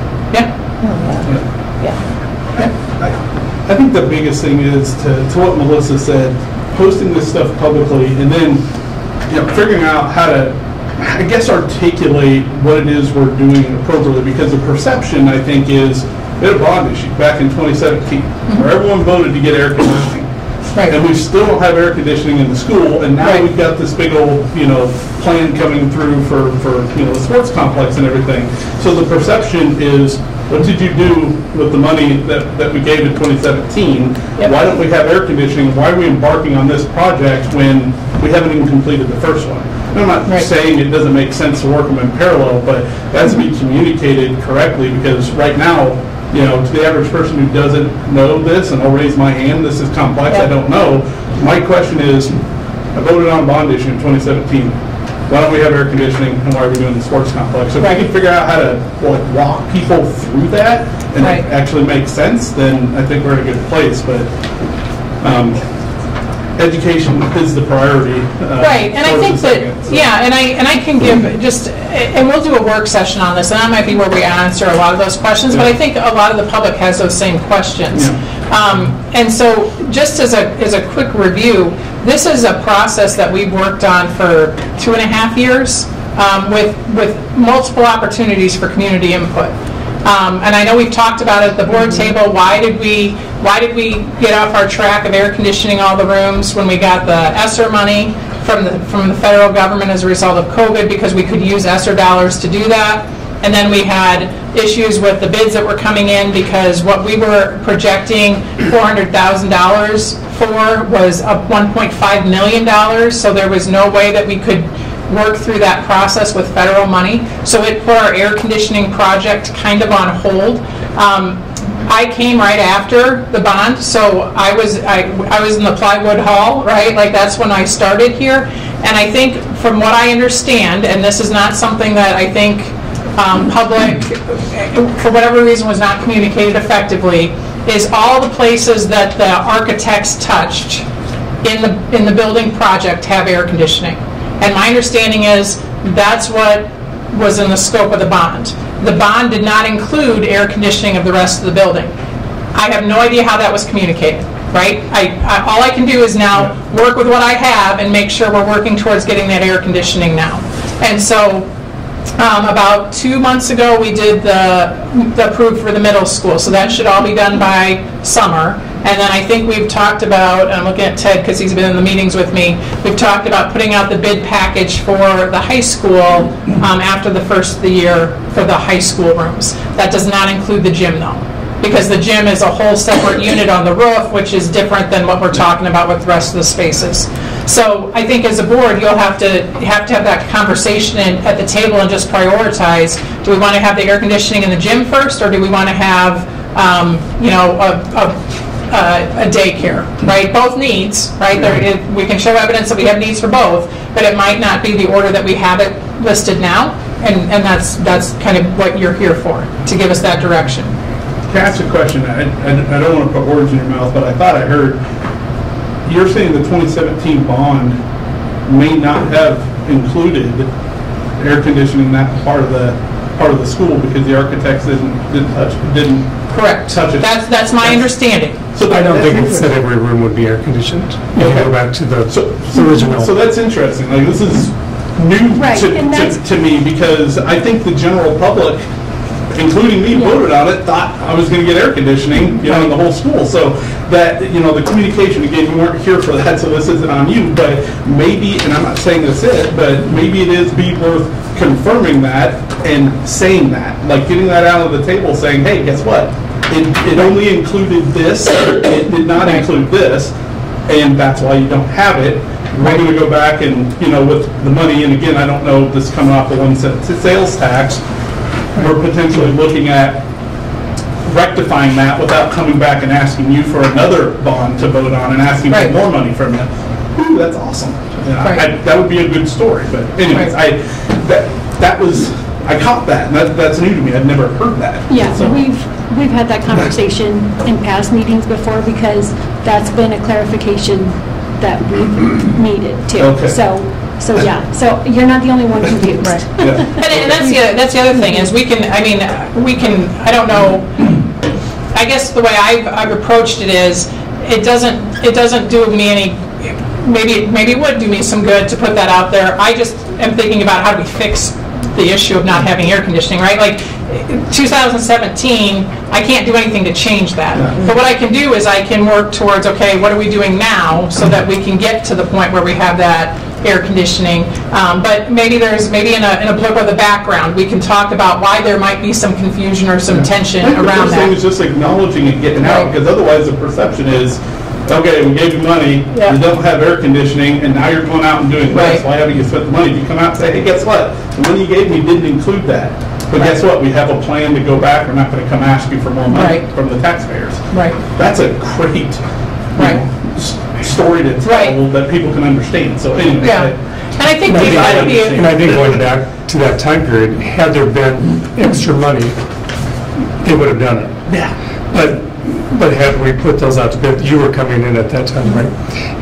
And it had to stop because there's the bids had come in and the projects were being done, and that was all the money we had. Had it been awarded, we wouldn't have been able to pay for it. So I think the responsible thing was done at the time. Okay, I wasn't going to add anything to this, but now I'm going to ask. So you're telling me we didn't have the money at the time, but you're also telling me that we're getting ready to do a $3 million project that we have the money for, that we could, I was told today, use that money to do maintenance stuff, do the roof, do the air conditioning, and everything else. Correct. Because of the revenue bonds. Yeah. The same bonds. That's Great working session to have conversations around those Some of the options. COVID money, do we have COVID money left still? We have about $240,000, I would say. But does that have to be dispensed onto and have to be used by a specific time? Yeah, it has to be expended. That's earmarked for this year. Yeah. And so we're using it up this year. So that was the challenge, is when we put it out for bid with the COVID money, it became federal money, so we had to apply the Davis-Bacon. So our local contractors didn't bid on the project. And one of the reasons I was told is because of the Davis-Bacon factor. Whether that's true or not is completely at the discretion of each contractor who wants to bid. And so to work through that process then, because we put it out for public bid, we had to follow the same process. We just broke the packages up differently, and then we didn't apply federal money to it so that we could get it back on track with where we wanted to use and what we had planned for doing the whole building anyway. So the way that we've kind of worked the budget, and like I said, there's a lot of overlap between a facilities conversation and a budget conversation, right? Because you have to know where the money's coming from. But what we've done is we've kind of earmarked money to be done with air conditioning of the classrooms. And I'm going to emphasize not the gym, because that's a whole separate thing. But we've earmarked that to be done, assuming we get bids in where we think we'll get them in by the summer of 2025. So not next summer, middle school will be done next summer, but high school done by the following summer. So we've already got the plan to do that. But again, bids come in high, then we have to be fiscally responsible and say, okay, we're not going to do this in phase 2, we're going to put the air conditioning in if that's the priority. So you're saying that the high school isn't until 2025, but that's because we have layered in some other priorities like... Correct. So it's possible to bring that in if some of those other priorities get pushed back. Correct. Okay. Yeah. I think the working session would be a good conversation to go through those options. I agree. I think we spent a lot of time on this. Yes. Okay. Okay. Updates on the goals. So this is just for your information. Every year you evaluate me, and this is kind of interesting because you've been on the board for all of 2 hours. But what I do is I provide the goals. The way it's written now in policy is that I'm evaluated on Standard 9 and Standard 10 regardless, and then every year we pick 2 additional standards. So you'll see just the working document of what those standards are, what they mean, and then just some actions that I've done to meet those goals. We are supposed to do a more formal evaluation in December, or I'm supposed to give you my review for the year in December, because when I look at it, it's typically from January to December, even though my contract's in July. That's for a couple of reasons. Number one, if we decide that this isn't a mutually beneficial relationship, then you need to have time to find somebody good. And if you wait until May and do my evaluation in May, then that doesn't work. And so to give you time, but to give me time, that's why we set the December date. So that's in policy right now. That was changed 3 years ago. I think 4 years ago. We kind of reworked that, because prior to that it was just kind of a whatever. I mean, it wasn't really structured. And so the standards for administrators changed 2 years ago, so we revamped it and include the new standards on that. So this is, in November, I'm supposed to give you an update. So that's where this comes from. It's in policy, this is how it works. So if you have questions about this, we can talk about it in more detail, but you'll get more information about this in December, and then again in January when we have the actual evaluation process. Okay. So this is the background for that. I just had a couple questions on that. Yep. So the standards were the 2 other options, like you had the 2 default ones that were always there, and then you had the other 2. Yeah. Those were already selected by the previous board, and I suspect that is what's in place for this evaluation window? Okay. And so starting in January, when the new evaluation window opens, this board will select the other 2 for the next year? Right. Okay. Right. Yeah, unless you look at policy and say, oh, we don't even want 9 and 10, we want these to always be there, or we want this one to always, you guys can determine how you want it, how you want it to work. Okay. Yep, that's just the process we've used for the last 2 or 3 years, I would say. So that's what that document is. Who gathers the information for the evaluation? In terms of what? For your evaluation, who gathers the information then? Like, who's going to bring us the information? So I provide the document of what I've done for you. I don't know, did the board, I think each board member does their own evaluation, right? You guys all submitted something. Yes. And then it goes to standards a and, designated person with it. Right, it goes to the board president. There's about 4 policies on this entire process. I'm just asking because I don't know, like, do you guys go and meet with staff, teachers, anything else? Like, In my experience, in the last 2 years, no. Okay. No. I'm just asking because I don't know. Yeah. So. And I think they've tried different things. Yeah. I don't know that there's a right or a wrong. I think one year we did it where they asked 15 or 16 people for feedback, and I picked 8 of them, and they picked 8 of them, like randomly, to get feedback on some of the standards. But I think one year they sent out a questionnaire to 10 people randomly, and it was about school finance, and they had no information about me and school finance, so it was kind of hard to pick the right people that had the right knowledge. So we can make it whatever. So you're comfortable, right? Because this is your job is to evaluate me. Yeah, I'm just asking. Yep. So it's really open. I have no idea. So where did you get your information when you did it? we have I'm just asking discussed, you guys did it last year. we have discussed sending a questionnaire to the staff Okay. to help get information, to help. That's with something, information. if we want to talk about that as a work session, we can. Okay. Yeah, and we've done different things in the past, and we can give feedback. I think the challenge is always everybody's a little different in how they want that to come. So the goal is to help the system be better. So, okay, the last one that I have on here, and then I have an aside because that's sometimes what happens, is we had a question. Oh, you can't see that. We had a question about some of it, like. Accounting, maybe, is the best way to say it, I'm not sure. And I know one of the conversations was centered around the FFA and the activity account and how that works, or what happens if we have questions about that. And so I just wanted to talk through the process. So I pulled up just an example of the FFA account for this. I think it's most current, right? It's up to, doesn't have the fruit sales in it, doesn't have the soybean, it's through the end of October.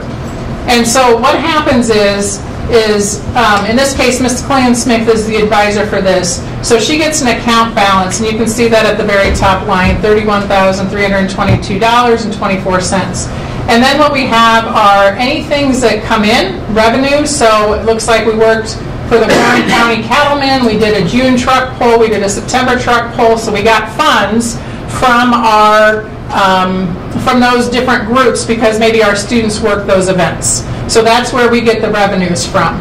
Then what we have are any kind of expenditures. So you see that they used money for the candy for the parade, or they used money to have kids go to FFA and DMAC to get transportation, or dues, FFA, national, state, chapter dues. So all those things are listed there. So this is available, and right now the way it works, or the way it has worked in the past, is if you had a question, if you were an advisor and you had a question, you could typically you would have asked Lori Jordan to get that account information for you. And we have a new person in that role right now, so we're working through the process of, do we just send this information out to our lead of that group? So Brayton would get all the activities account, Ms. Clan-Smith would get the FFA account, Laura Haynes would get the yearbook account, so that they have a running knowledge of what's in, what's out. And because one of the things that happens is, like, if you look up here, tilapia for the greenhouse, that's not necessarily an FFA expense.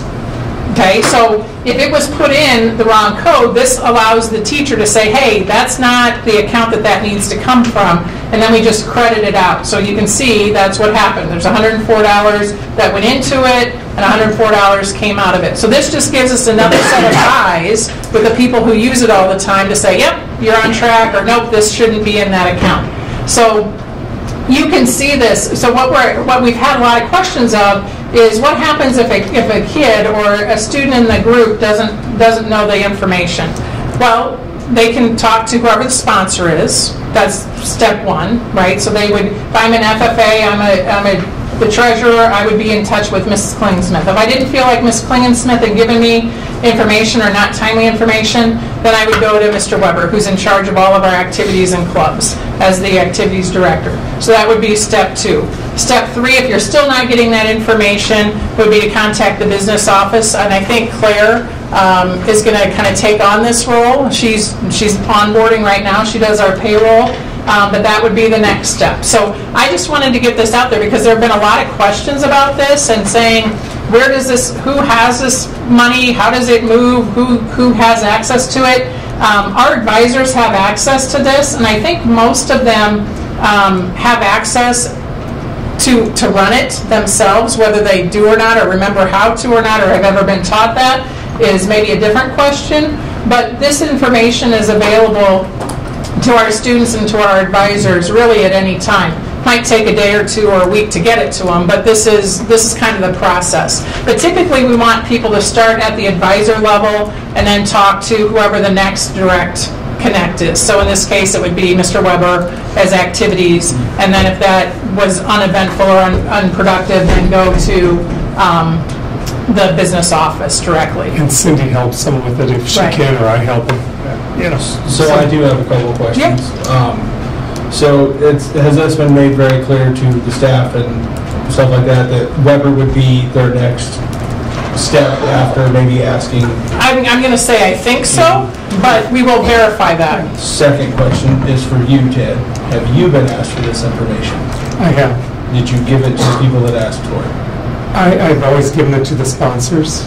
Last year, this information was requested by a student, and we discussed it, and we advised him to go back to what was that student's role? Were they the treasurer for I that? believe so, yeah. Looking back, I wish I would have given it to him, to be honest. Okay, so I'm going to ask again. Yeah. You've been asked for this information then? And I was. Okay. And we talked about it, didn't we, at that time? Mm-hmm. And we directed the student to now looking back at it, we the would advisor have given it to the treasurer. Because yeah, or I would have directed. Well, no, we would just have we would have a conversation with the advisor. And we would say, if they're asking for this, why aren't you giving it to them? I mean, that's a different conversation. We give it all the time. I mean, I get it from Ms. Haynes sometimes. It might take a week to get it to her, because I may be making sure that everything's posted before I send it. So it's up to date, not that it's... So it's not a running document? Well, I mean, we post like stuff once a month, for sure, so you want to make sure everything's posted and current. So I guess that was my biggest question is, we are stating that we give it to people but when they ask for it and what have you. That's all I wanted to ask you, a direct question. I would say 99% of the time they get it. So it was only to the students. Had Katie asked you for it then when people asked her for it, or had she not asked you for it? It was near the end of the year, so. I'm not sure if Katie could go online to get it. I mean, she was shown in the beginning, I believe, how to She was shown in the beginning, but had she asked in the time period in the last, let's say, 6 months? What's that? I can't go online and get it. Okay. I have to get it. But you can get it from us, and anytime you've asked, haven't we given it to you? Yeah. So had you requested it from Ted then? I think I have, but I think it took a week or two to get it to me. Okay. And then you got it to the kids that were asking, like the treasurer and stuff like that? Ms. Haynes, I know, she's sitting in the audience, she's asked many times for it, and I think you've always gotten it, haven't you? think I should have it monthly. Yeah, that's what I was going to propose. Maybe we can have, again, working session on this, it's a long meeting, but some sort of proactive, with the advisors. Yeah, I think that's kind of You're what. sending it to them, they know Right. exactly where to get it. I'm not opposed to doing that. I think it has to be dependent on the group. And so if you direction us, I think the direction is, We're not opposed to give that. it's just come up with a process so that's available. So that We there's don't no want the question. advisors to have it. Yep. Yeah, advisors should have it. Obviously, yeah, obviously there's people do it. I wanted to ask. Have you always done that when you wanted Can it? I add to it? Yeah. I think, let's go back to Lori Jordan. She did a lot of that. Yes, she was the one who pretty much, it was a monthly at one time, and I don't know if it was part of the health issues came in, so on and so forth, it got cut back. If you requested it, it would take a little bit, but it would come. We're not opposed to giving it. I want everybody to know that. Yeah. If they haven't gotten it, we'll make sure they get it. And so, I wasn't saying you were opposed to giving it, I just wanted to clarify the question that Right. had it been asked for and had it not been given to, Right. so. As a sponsor of another activity, sponsors have most of the have access to that in our system. Yes. Okay. You can pull up the report and see how much money you have in your account. I don't think they know. So We'll revisit that. so that's just a matter of, and that's what I think you direction us to revisit and train them is look at again. the process and we'll just make sure we get that Let's just make sure if rectified. we're directing I never people had to the, access to it. Right. I looked at it from you guys. yeah, if we're That's directing more people to the Yeah, that's sponsors, correct, but yes. the sponsors should have immediate, Yep. easy access to it. That's We don't that's all we need to disagree. do. We don't disagree. Okay. Yep. All right. Well, we'll follow Just up move forward on on working that. with making sure that everyone that is a sponsor. Yeah, and I would ask is if you guys have people that are coming to you and still saying, hey, they asked for this and they still don't have it, that's information we need because either the training we're giving them or the access we're giving them, they can't get to it or there's a glitch somewhere. So we just need to keep working to figure out that everybody has that access, that they have the information, they know how to read it, and then that should take care of itself. So. And I just want you to know the downstream implications to this, if these advisors don't have access to the money, and then you've got parents that have contributed and donated to it, and they don't know what's in there, then the perception is, where's that money going? And then you couple in, okay, where's the money coming from this facilities plan? People start drawing connections that aren't Well, we'll there. review So that, if we but- just get the information out there quickly, it It's not an diffuses issue. a lot of stuff really quickly, so. Right. Okay. Good to know. Yeah, thank you. Okay, and the last thing that I just wanted to mention, and I didn't put it on here, but it's information that you guys will act on. Typically, we would put the calendar up in November for you to look at and get feedback on, and then we would vote for December.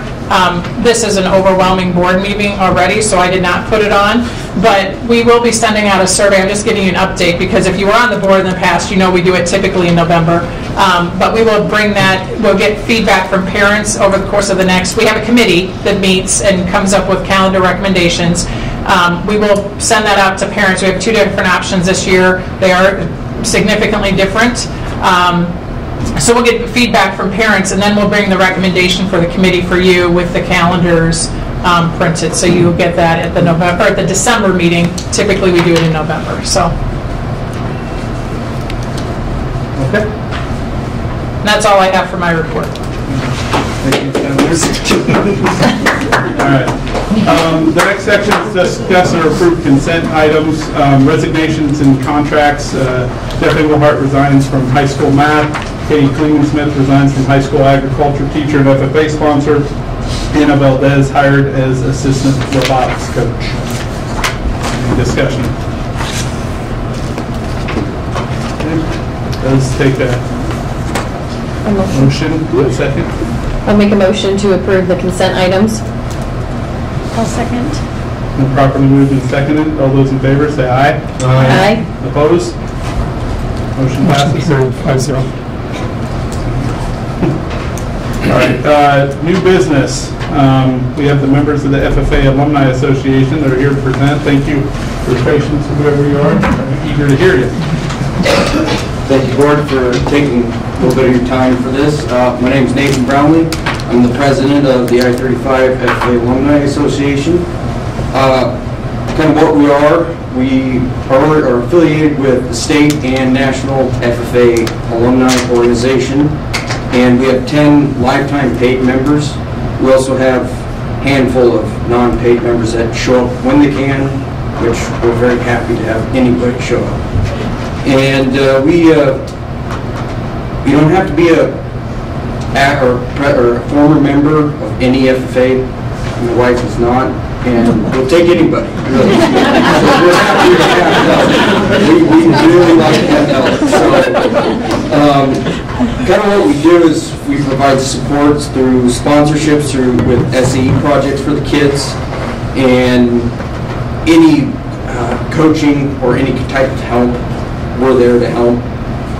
So we are currently getting ready to do a joint effort with Martinsdale with their FFA with the SAE projects, and we're going to do that later this month on December 3rd at the St. Charles Parish. If anybody else has a lot more experience, we would really like some more help with that. So a lot of this stuff is a lot of new stuff for us to figure out, so hopefully we get them going in the right direction. That's our main focus. So we just wanted the board to be aware of our presence in the community, and we're just there to help support FFA members. So, thank you. And when did you start, Nathan? Start doing this? We founded in 2021. 2021? Yep. Yep. So, small groups getting started. What projects have you done so far? Yep, so far we helped with the big tractor fundraiser that we had. WHO had a tractor ride that they went basically across the county. We hosted Kim Reynolds here. We had about 5,000 tractors come through. We hosted them at the luncheon. So we gained a lot of funds there, and we split that funds with the FFA chapter. From there, we were able to provide scholarships, we now call them sponsorships, to students that participate in SAEs. SAEs, if you're not familiar with that, it's a supervised agriculture experience. So think about kids that are raising goats, some kids that are doing agricultural work.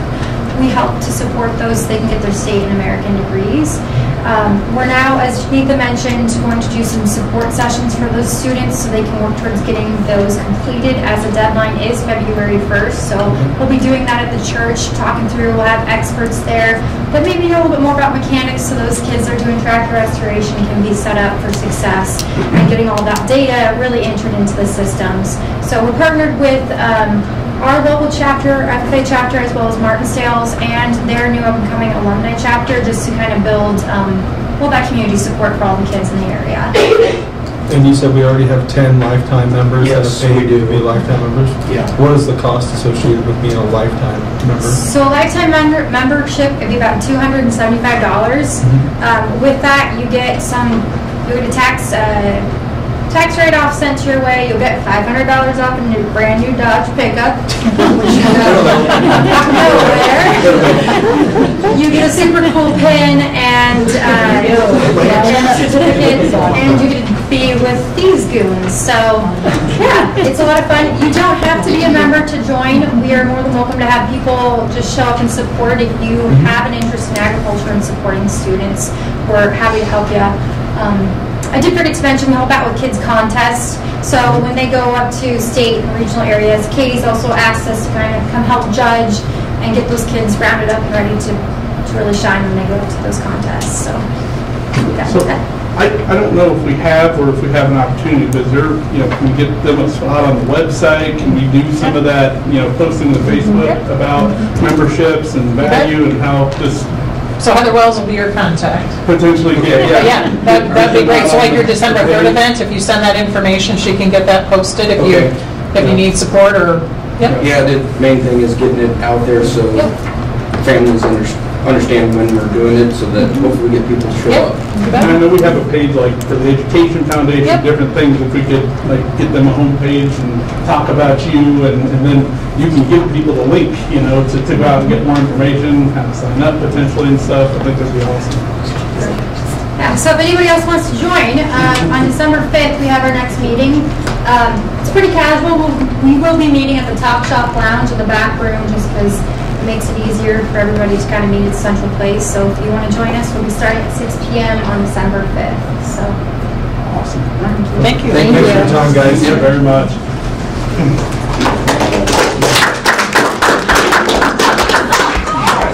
And next up, the I-35 Foundation. Members of the I-35 Education Foundation will present about the organization. Good evening. I brought handouts, so. Yep, visual aids are always good. I'm here on behalf of the I-35 Education Foundation. We recently had our annual board meeting, and we decided that we would like to attend a school board meeting on an annual basis to provide an update about what we've done as an organization over the past 12 months, but then to also give you some insight into what our goals are for the next 12 months. So that's why we're here tonight. By way of background, I'll go ahead and introduce myself and other members of the board. So I'm Kelsey Ritchie. I currently serve as president. Mackenzie Scribner is here tonight. She currently serves as vice president. Sarah Hughes, Joe Vanderwerf, Brooke Maxwell, Brian Nelson, and Cindy Cassidy are all members of the board as well. As a little bit of background, we were established in 2019. Brian Nelson is currently the remaining founding member of the organization, and we're an official 501c3 nonprofit. So you'll see on our brochure that we are established to extend and enhance educational opportunities and experiences for I-35 students and staff. Our focus is very specific to innovative, beyond the classroom, outside the box experiences. So think about that traditional classroom experience where the foundation comes in as we want to meet them where they're at and then go a little bit farther. So one of the things that I think is really special about our organization is all the projects that we support are teacher driven. So we have an application, and teachers and staff submit an application for funds and projects that they'd like to implement in their classroom, and then we evaluate them on our eligibility standards and then get back to them. So I think that's a really important piece of information about our club and organization, about our 501c3. Some projects, and all this information is on our website, so we have a homepage on the I-35 webpage. Some of the projects that we've been able to support, we have some teachers whose classrooms have benefited from some funds. So we've had thinking boards, innovative smart boards, for collaboration and engagement. Mackenzie, can you think of the others? Oh, the book vending machine. So Danielle can speak to that. So we've had some really great opportunities to really bring some really cool experiences to the classroom. And so that's why we've been established, and that's what we do, and that's our mission. So I would go ahead and turn it over to you to see what questions you have for me about what we do and what our organization is all about. Well, if you had to pick a favorite project that you guys have done, what would it be? Or top three? Sure. Well, the vending machine has great visibility, okay. But one of the projects that we've been able to support that I love the most is the thinking boards. So in our 1st through 4th grade classrooms and 9th through 12th grade math classrooms, we've been able to implement whiteboards with other materials and supporting resources.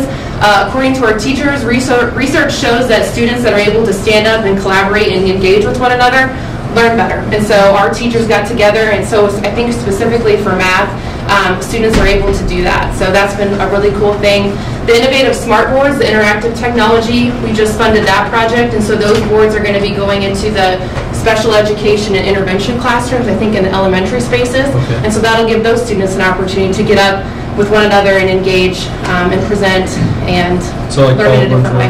We'll get one. What? Jesse Baldwin's room will get one. I don't know specifically. No, right now it's it was written for the 2 reading teachers, reading interventionists at the elementary, and then one of the special ed classrooms. Okay. He's not special ed. He is.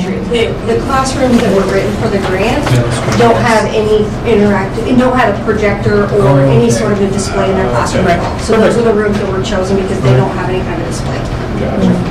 Jesse Goldman has a projector in his room. Okay. I think it's also worth noting that because we're a new organization, or somewhat new, we've been really focused on elevating awareness to our organization. So we do that in 2 ways.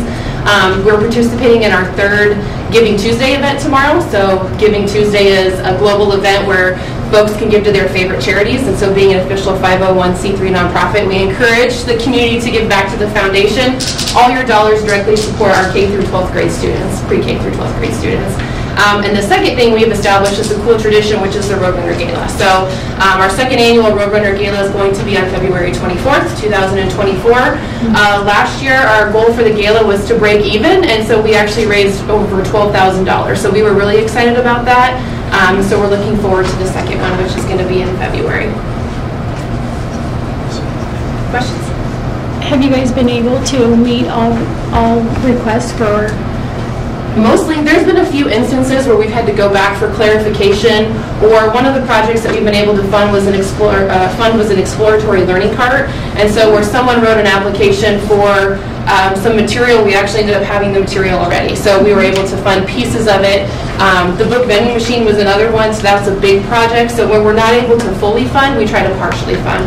So what we do is we look through the criteria of the application and make sure that it meets all of our requirements, and if it doesn't, we go back for more information, or maybe we just troubleshoot in other ways. But a goal for the coming year is to get more applications, right? And so I think that we've funded 7 or 8 projects, which includes some STEM nights, family game nights. So we'd really like to get into the high school classroom spaces, but like I said, those are teacher-driven projects, and so we're just hoping to get more applications as the months go on. What's your goal for this year's event? We have a committee meeting this week, so I'll get back to you. I'm not sure. All right, thank you. Thank you. Yep.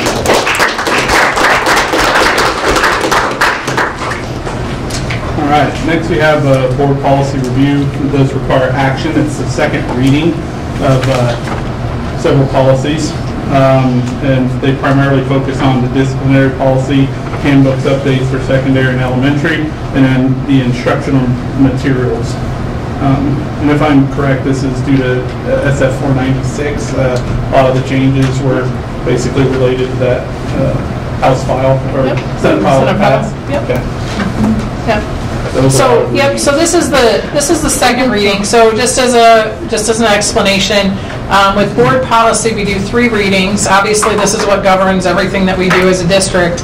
And so when you hear it the first time, you may think, oh, okay, but you need time to process. So we want to make sure we always have this out to public so that between the first reading and the second reading, if they have feedback for the board members, they have plenty of time, typically in our case it's a month, to give that feedback to you about what they agree with or what they don't agree with or what their concerns are. And then we do another reading after that. So all of our policies are read 3 times before they actually become enacted. So this is the second reading.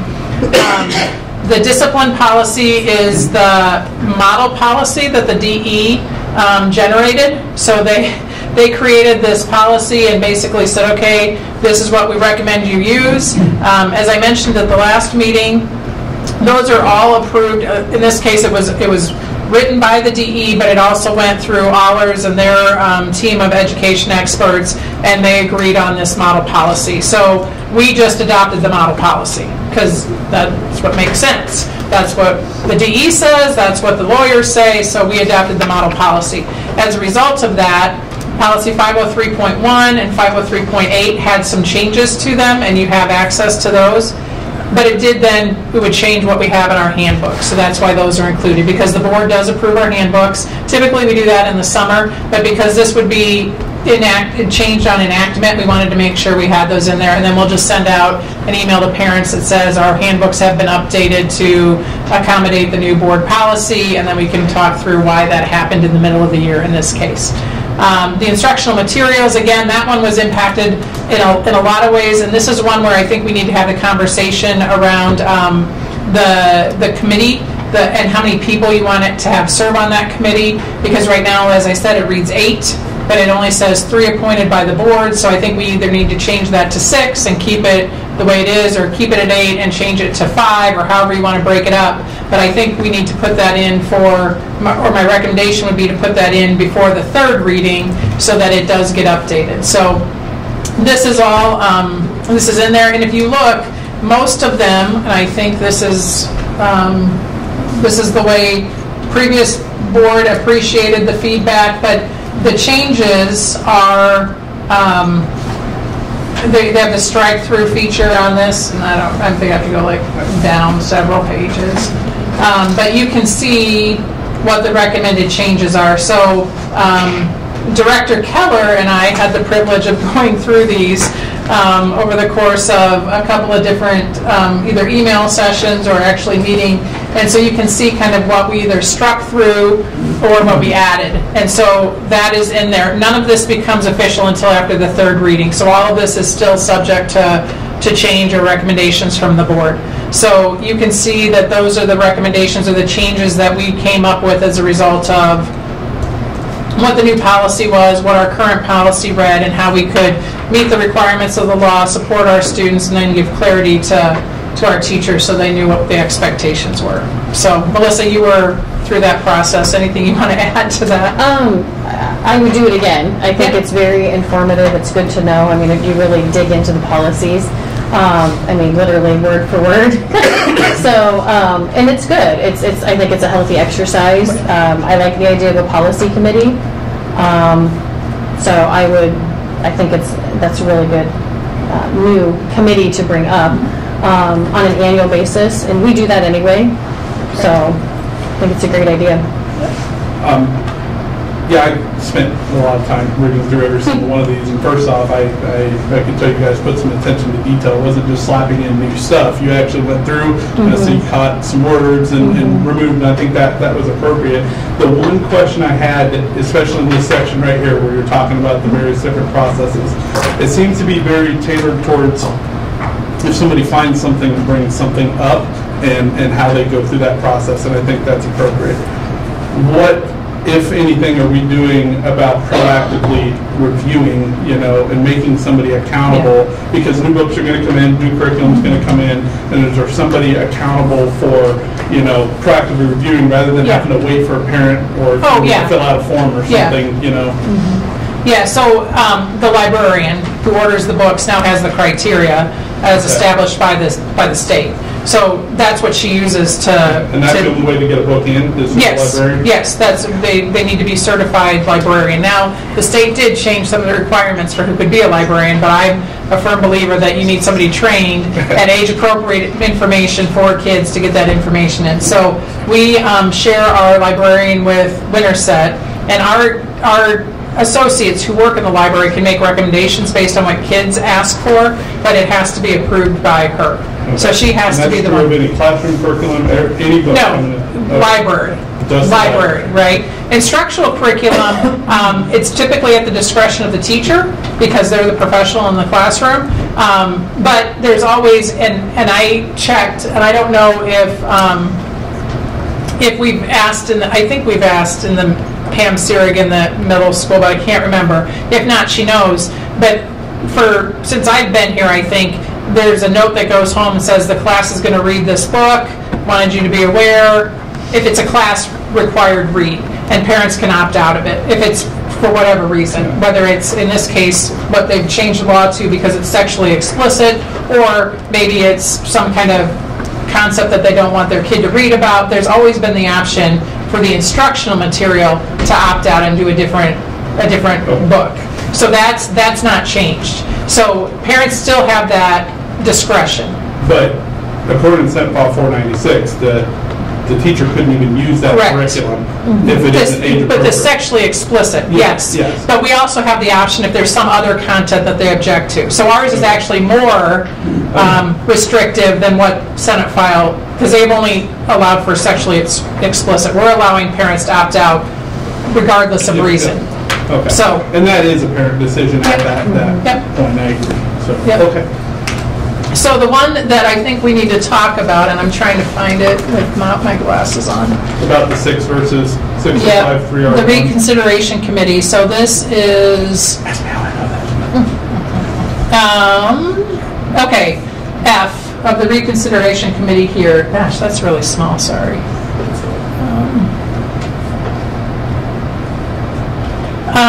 One licensed employee designated annually by the superintendent, and that's Tanya Donahue, who is an English teacher. One media specialist designated, we only have one, and one member of the administrative team, and we went with the person who had been here the longest, the most consistent, which was Mr. Weber at the time. So those are the 3 that I choose. It says here 3 members of the community appointed annually by the board. So it does say 8, but like I said, I think we either need to change this to 8 or we need to change how these 1 through 4 work. So if you change just number 4, change it to just say 5 members appointed by the board, that would screw everything up. Yep. Now, one of the recommendations that, and we talked about this today, was do we want to have an odd number? Yeah. Because 8 is kind of an unusual. I mean, do you want to have a 7-member board and change that to, instead of 3 by the board, 4? Or if you want to keep it at 8, we can keep it at 8 and change it to 5. With an odd number, I'll be transparent, I think the board needs the majority of the votes on that committee. So however it plays out. Are they really voting or anything, or are they just? They're making the recommendations. They make recommendations. To us. Yeah, yep, they make a recommendation on that. Yeah, and then we vote. Okay, Yep. so when they get together and meet, do they actually vote before they come talk to us, or are they just making a recommendation? They'll make a group recommendation based off majority vote. Yeah, you won't visit with the committee. Yeah. They just give me the recommendation, and I can disagree with it or I can agree with it, but I bring it to you. And I agree with what you said. I believe that we should pick the majority. I think there should be an odd number. And it should be an Yeah, it should be an odd number. Okay, so 7 and 4? So yeah, if you change that to 7 and then change number 4 to 4 members.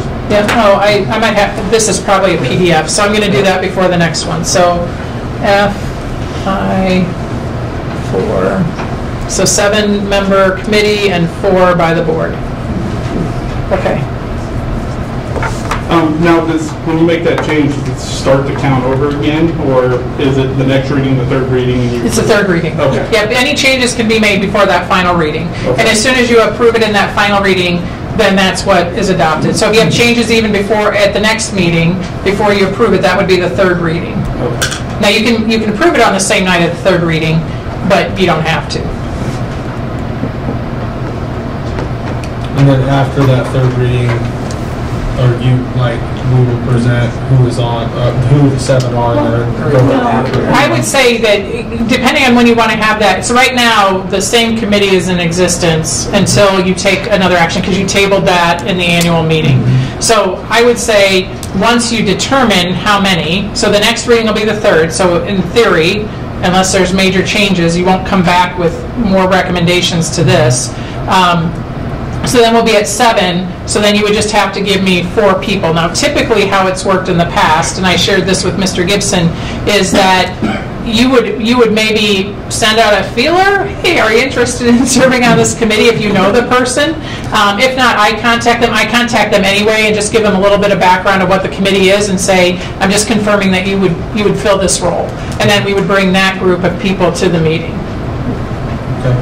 But if I know you guys are planning on 7, you can give me 4 names now, and then we can approve them if you approve it the way it is. And if you say, oh, maybe we're not going to do 7, then don't do that, right? But if do 7. Everybody's kind of in agreement with that, we can ask people now. Yeah, I agree. So, sorry. And this has to be in place by December 31st, this Correct. policy. Yes. Correct. Just wanted to, Right. yes. Yep, by law. And we've already started the saying that so process. everyone knows Yep, that- and we've already started the process. Yeah. So we already have books off the shelf. We already have we've already used the protocol just because it's what the law says, but it's also the right thing to do. But we're just formalizing it in this process. So if you change anything in it, we just change how we do the protocol. But all of this is currently being used. We just need to formalize that process. So how does the motion go with this, to motion to approve the second reading? With the recommended changes. Recommended changes? Yep. Okay. Yep, and the only If somebody recommended has to change I have is, mouthful that. yeah, the only one I have is that F, right? Is there anything else? Because that's the only one I have is that I didn't F1. see anything that's right. Okay. And just as a FYI, because policy is apparently a good time for some of us.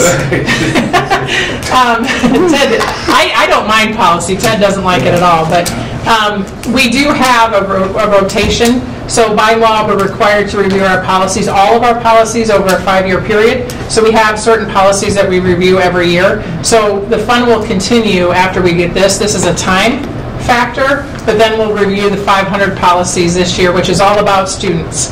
And so you will get all the 500 series, and we will review all of those. So that's the review this year. I motion that we approve the second reading with the amendment of having 7 instead of 8 on the reconsideration of the committee.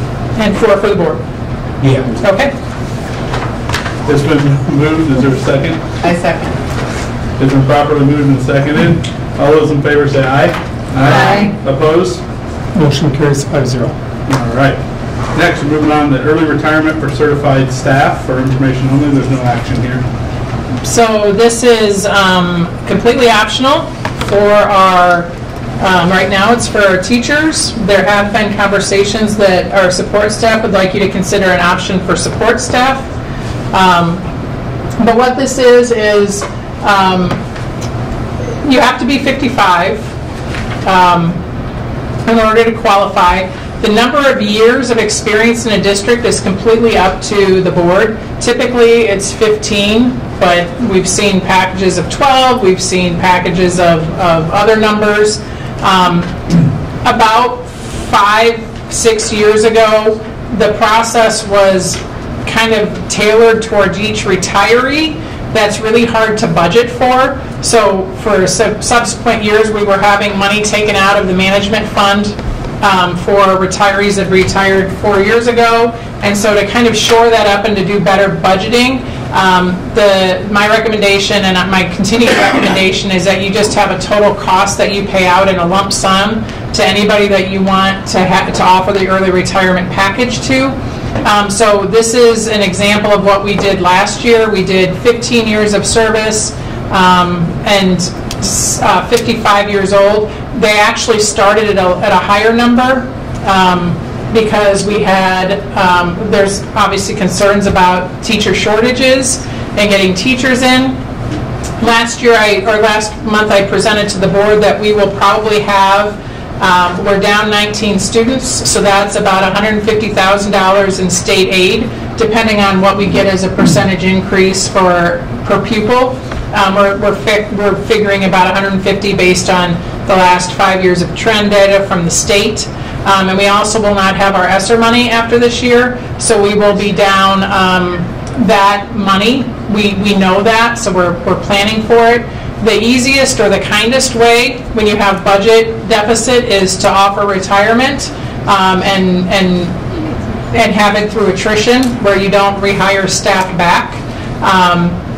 And so when we look at, this is from the management fund, which can only be used for early retirement currently and insurance. Not health insurance, but insurance for the district. And so we can only use it for those two funds. Right now we have about a $500,000 balance because it's all dependent on how many people take retirement if you offer the retirement. So when you look at this, as a board, you can determine, do we want to offer early retirement or do we not? Okay, because you can do that every year. You get to decide. There's different philosophies around that. We want to offer it as a money-saving mechanism, so maybe we don't want to do it every year, or we want to recognize the people who have given time to the district and we want to honor that, and so we want to offer it every year. You guys decide that year in and year out. I bring it every year. This year, because of our deficit that we know we're going to have, I would recommend offering it, and I might recommend that you increase the amount from $30,000 to $50,000. Because obviously it's incentive, right? So if it's recognition for work, then that could be that $30,000 range if you want to think of it that way. But the incentive is to have people consider this as an option that would then help us not have to cut people on the backside of budgets. Right? Now there could be people that retire that we have to replace, right? Because we have to have the classes. We can't do any kind of shifting with our current staff, so that we will have to replace people. But there's also the incentive that if we don't have to replace people and we can shift, that's obviously ideal. So I know this is a lot of information right away, but my recommendation, if I'm going to present this, we like to get it to you early enough so that we can have the vote in December. Because if we have the vote in December, it gives people time to meet with their financial planners, to have the conversations they need to have maybe over Christmas break, and then we can get the resignations by January, which gets us in that first window for hiring. So that's why the timeline is kind of at this time of year. So if I'm going to bring a recommendation to the group, I'm going to recommend that you go with age 55, 15 years of service, and a $50,000 one-time payout. How many people does that? I'm sorry? How many people qualify for that? Right now, Did you say 15 years of service? yes. So that would be everybody. Everybody on the list. Yes. So, Everybody can we offer it to that many people, or do we have to see the first cohort? You can do it. You can do any option that you want. Yes. So when you See, come here. Yep. When you. This is last year's. Let me. Seniority prevails. See, it just says, you know. Yep. I don't know how to define seniority.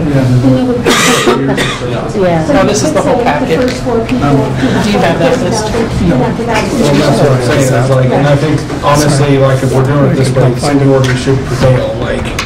So what, if you've been here 20 years and we're only allowing 4, I'm just making that number. They would step into that top 4 tier over someone that isn't, like. I think there's only 5 that qualify under that. This is last year's list, Oh, and I there's only apologize. 5 total. I think there's only 5. Total, so we can do 50 for every one of you. Yeah, Correct. But you're right. You're exactly right. You could do the first 3 that turn in their applications, and it's by timestamp. You know, whoever gets it in first. You could do based on seniority.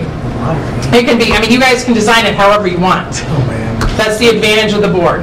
Well, we can, like, there's 5, right? Yes, and we're verifying that. And we are. If you use those parameters. If we use those parameters. Yep. We're completely fine to do the 5. Correct. And there's budget there for it and everything, it's not. Correct. Okay. Like, You mentioned support staff. Yes. So that's been a conversation, and so the support staff, have they ever had, not since I've been here, have they had an early retirement option? Years ago we did. This doesn't include support. No. It's just teachers. No. This is just certified teaching staff. Yeah. Yes. If I recall, in my time there, one support staff got it. Okay. Yep. who qualifies in support staff? The 5. You guys determine that. I mean, they have to be No, I'm 55. saying, like. Oh, how many? Yeah, we just. Well, not a lot of them have been here for 15 years. That's what I'm saying. Yeah. I'm just trying to think. If you want us to bring that to you, we definitely can. I think the mindset has typically always been, it's not a money-saving option with support staff. Right. It would only be really for honoring, because you don't really have a huge variance in wages. This has a dual purpose. It's not money saving, it's also rewarding and recognizing. I'd be interested in seeing. I think it'd be worth saying. Yeah, I'll definitely bring that. Because would you also, do you know of any districts that do? There are. I did it, I can't. Okay. Yeah, there are, and we can get them. A lot of times it's like a portion of their salary. Okay. You know, and then maybe sick leave, accumulated a percentage of the sick leave paid out. So there's just different ways we can do that. So I'll find some options and bring those. All right, thank you. Okay. So this is not an action item this time, but it will be next time. So if you have anything that you want me to run, any scenarios that you want Ted and I to get you, let us know, and we'll get those to you for the next meeting. Okay. Next is the BRC application for increased enrollment. Open enrollment out and LEP instruction beyond 5 years. This does require an action. Yeah, so I'll just do a little explaining of this. You will learn that, number one, the School Budget Review Committee has all kinds of authority in the state of Iowa. And most schools don't get closed for enrollment, they get closed for finances. And this is the organization that governs the finances of schools. And so, as a district, our biggest number that we pay attention to is what we call spending authority. That's the amount of money that we can spend in any given year, not a dime over that, not even a penny over that. That's all we can spend. And we're allocated that authority for certain things. And so there are times when enrollment might shift, where the population of your students might shift. And so in order to accommodate that, they have windows or opportunities that districts have to apply for more spending authority. And there are certain criteria. So in this case, the criteria we have, increasing enrollment, because you have to hire new teachers immediately if you have a huge increase in enrollment. Open enrollment out, like let's say you had a complete mass exodus of 40 kids leave, or learning instruction beyond 5 years. That's for I'm not thinking, English language learners, thank you. English language learners, we are given funding for them for a 5-year window, but some students don't grasp the concepts in those 5 years, so we need to extend their program. So we have the option to increase authority to do that. So when you look at this information, this is a form that Ted fills out every year. What's a little deceiving, I think, sometimes is we have, in this case, open enrollment out, a number of 194,270. As a board, I'd be like, well, gosh, we are losing so many people. The problem is that we also have a significant amount coming in that isn't reflected in this. So our open enroll out and in is about a 10 student difference this year, and I think 7 of them are in online learning now. So we can track that if you want to see it, but this spending authority is for only kids going out. It doesn't look at those coming in. So that 194,270 is the increase that we can ask for. That doesn't mean that we're going to increase it. It gives us the ability to increase it if we need to. So when we certify our budget... It's because we're going to pay that out to other districts. Right. And we don't have the funds this year, so you get to request that to the SBRC. Does that make sense? Yeah. But you're not approving that we actually levy for the money now. That happens in March if you choose to. But this just gives us the authority in March to do that if we need to. And you never want to pass up this opportunity. So it's a no-brainer, really. I'll entertain For you it is. This is a formality then? Yes. Okay. I'll entertain a motion. I motion to approve. I'll second it. Been properly moved and seconded. All in favor? Aye. Opposed? Motion carries 5-0. Science lab renovation. Approved proposed plans, specifications, form of contract, estimated total cost of construction for the science lab renovation slated for spring, summer 2024. Does require an action on it. Is there discussion? Can we have him come up and speak? Of course. Thank you. Mr. Seeley. Thank you, Mr. Seeley.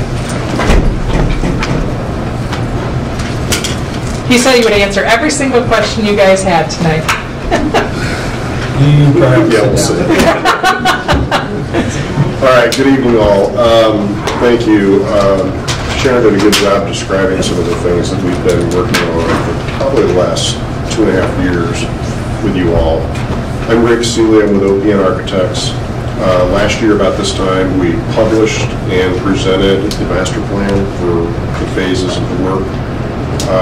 We were directed then to scope of phase 1, which Sharon described earlier as being the science lab improvements as well as the field improvements that we're looking forward to bidding here just after the turn of the year. That master plan was a pretty lengthy process and involved gathering input from students, faculty. We worked with the facilities committee, and we had 2 public meetings in this room trying to really identify the priorities. All of that then went back to the facilities committee, was reviewed, and really that's what generated sort of phase 1 floating to the top. This is what we want to really capture first. And as Sharon mentioned, there's a lot of other things in that master plan that can be rearranged later, depending on where the priorities fall. So at this point, we're ready to release the documents and the specifications for the science renovation improvements. What that would look like is, with approval tonight, we would issue those drawings for bid on December 5th. We also then would have a pre-bid meeting for interested contractors on December 12th. The bids would then come in on December 21st. And should all that look good and you want to accept those will be accepted on January 8th. The second portion then, just to give you an understanding of what's going past that, is really the bid documents for the fields, which is the concessions and the softball, the baseball fields, the bleachers, and so on. And a portion of a larger field building, which would just be the concession stands and 1/2 of the restrooms. That's developing into a larger project potentially later. But that would be issued then for bid on January 9th.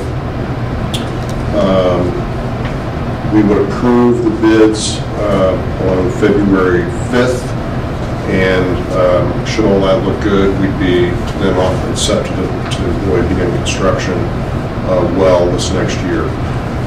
As Sharon mentioned, one of the reasons that we've separated these packages is you have generally two different types of contractors that are going to be interested in those things. We feel that the lab casework especially is a longer lead time item, so to ensure that all that's ready and in good position for summer construction, we'd like to get that out the door and bid before the turn of the year. So with that, I'll see if you have any questions for me. Okay, so with the lab renovation, what's the estimated budget? Is what? What's the estimated budget? It is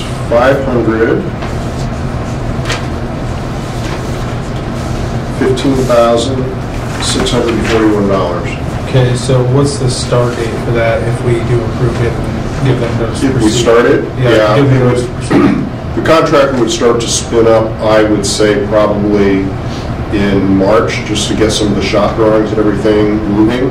You wouldn't see any construction at all, though, until after school was recessed, right?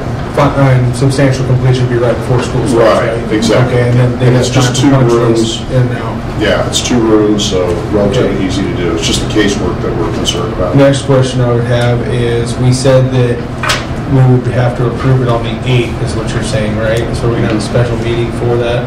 Yeah. Okay. And then are we planning on for like the ball fields and stuff like that, we're going to have the same vote in December for that to put out the bid docs and everything for it? Because this does not have the ball fields and stuff in it. I think it was, I think that was the January with a... No, you have to put them out January 9th. So we'd have to Yeah, so we vote. would do that in December. So what I have, and this can change, but I have, we would do a special board meeting that would approve the bids for the science, and would also give the opportunity that night to release the others for bid. Oh, so that would all happen on January 8th? Yeah. Oh, I see. So when we, like, you're wanting to release it, so you can release it the next day, basically, right? And put it on, like, the dot, whatever, I-square foot, everything else. So when do we actually vote, like we're voting tonight, on the approved bid docs and everything else? Would that be in the December meeting? Is that what your plan is? The approved bid documents for the science? No, for the ball fields. For the ball fields. Because I don't have that broken down to that. Yeah, I know what your question is. I just don't have it broken down into that kind of detail for you. I can prepare that for you if you'd like. That'd be great. I just want to make sure that, like, because what I would like to see is we're going to need this same thing for the ball fields for the December meeting. Right. For our, like, standard December meeting, so that it makes sense. So you're thinking doing the public hearing on those documents in December? We're going to have to. I mean, the documents won't be ready for the December meeting for that. So we'd like to push it until the 8th to do that, and then release it the following day. So we would do the public hearing on the 8th, you would have this same conversation on the 8th, and if you agree, then you release it on the 9th. If you don't agree, then it doesn't get released. Okay. Right. Okay. Okay. I would try to get the documents a little sooner, but yeah. Yeah, when we are certainly working on that. If we meet that date, we I can will. appreciate that. I just... But that's what's scheduled at the moment. Yep. All right, so for me, I'm going to ask you a question. I read the science lab renovation. That's what we're talking about tonight. The problem is when I started opening up all this other stuff, my head started spinning because it went far beyond the science lab. So I didn't understand what we're voting and approving on. So tonight it's just the science lab. That's correct. That's what I wanted to do. You just clicked on it because they had all the documents together for all the drawings. So when you clicked on the PDF or whatever it was, it linked you to everything. Yeah, that's like 490 or 60 some pages. Yeah. It was fantastically overwhelming. And so I think it's worth saying because we have electrical panel boxes, for lack of a better word, that we can't service anymore. They don't even make parts for them anymore. So we asked OPN to put that work on this bid as an alternate. So the 515 is for the bid of this project, but when those bids come in, there'll be an alternate for that. It wasn't originally in this scope, but we know we have to do it. So if we don't do it in this project, we're going to have a special project to have somebody come in and do that. On the alternate? It's estimated just over 50,000. I think it's actually less than that. I guess between 35 and 50. There's four panels that need to be completely replaced in kind. And as you might guess, that gets to be a little fun in the field as you're trying to remap all of that. So that's the range of thing. And not to be funny or anything else, but not to be funny or anything, but do we have like 2 mini splits already allotted for these 2 rooms we're redoing so that they can have air conditioning right then? I don't know the answer to that. There are new mechanical units going in there. Let me check on that. Well, the reason I'm asking is because mini splits are relatively inexpensive. We probably agree on that, and if we're spending $500,000, I mean, what's another $10,000 per classroom? Yeah. Now, my understanding is that it is, but I want you to verify that. I really was asking to be serious. Yeah, my understanding is that it is, because we had the conversation, that very reason. I said, if we're replacing these next summer, why aren't we doing these this year? So I believe it, because I think they actually talked with the group that was looking at the air conditioning project, but I don't want to say that for sure, but we have had the conversation. I just need you to verify it I for just me. don't know the current position on it, but I'll verify that and clarify for you. Thank you. That's all I had. Any further discussion? All right, I'll entertain a motion to approve the science lab renovation. Proposed plans, forms, contract, estimated total construction costs. I'll make a motion to approve the science lab renovation. I'll second it. Been properly moved and seconded. All those in favor? Aye. Opposed? Motion carries 5-0. Thank you all. Thank you. We can go on forever now. Okay. Last item G, workshop and work session planning for various things, fiscal facilities, legal action, closed session. Thank you. So are these items? These are items that I generated because of conversations with you. There's no order. There can be more added. It just, I think we've got lots of questions, which is understandable, and we need to get you answers. So I guess I need to know order. I've already talked to our legal counsel, and she just said, let me know what night works, and she's on board with coming in and spinning you guys up, both on where we are and how we got here, but also what our plan is going forward. Facilities, same thing we talked about. You know, I think there's enough things moving, enough moving parts that we need to make sure you guys have a clear understanding of why those things are proposed the way they are, and have a lot more time to ask questions. The only one of those that would be closed is the legal action, obviously for, I think, obvious reasons, but all the other ones would be work sessions that are open to public. Typically, we've done them in the past on a different night. Trying to do one before the board meeting is sometimes tough because sometimes you have more questions and then it gets to be a really long night. I know December is a crazy month, but I venture all of them are crazy for different people for different reasons. So I just need direction. If there are other topics you want me to put on here to start planning work sessions around, let me know. But I also would like to have a conversation about availability to actually meet and have the work sessions.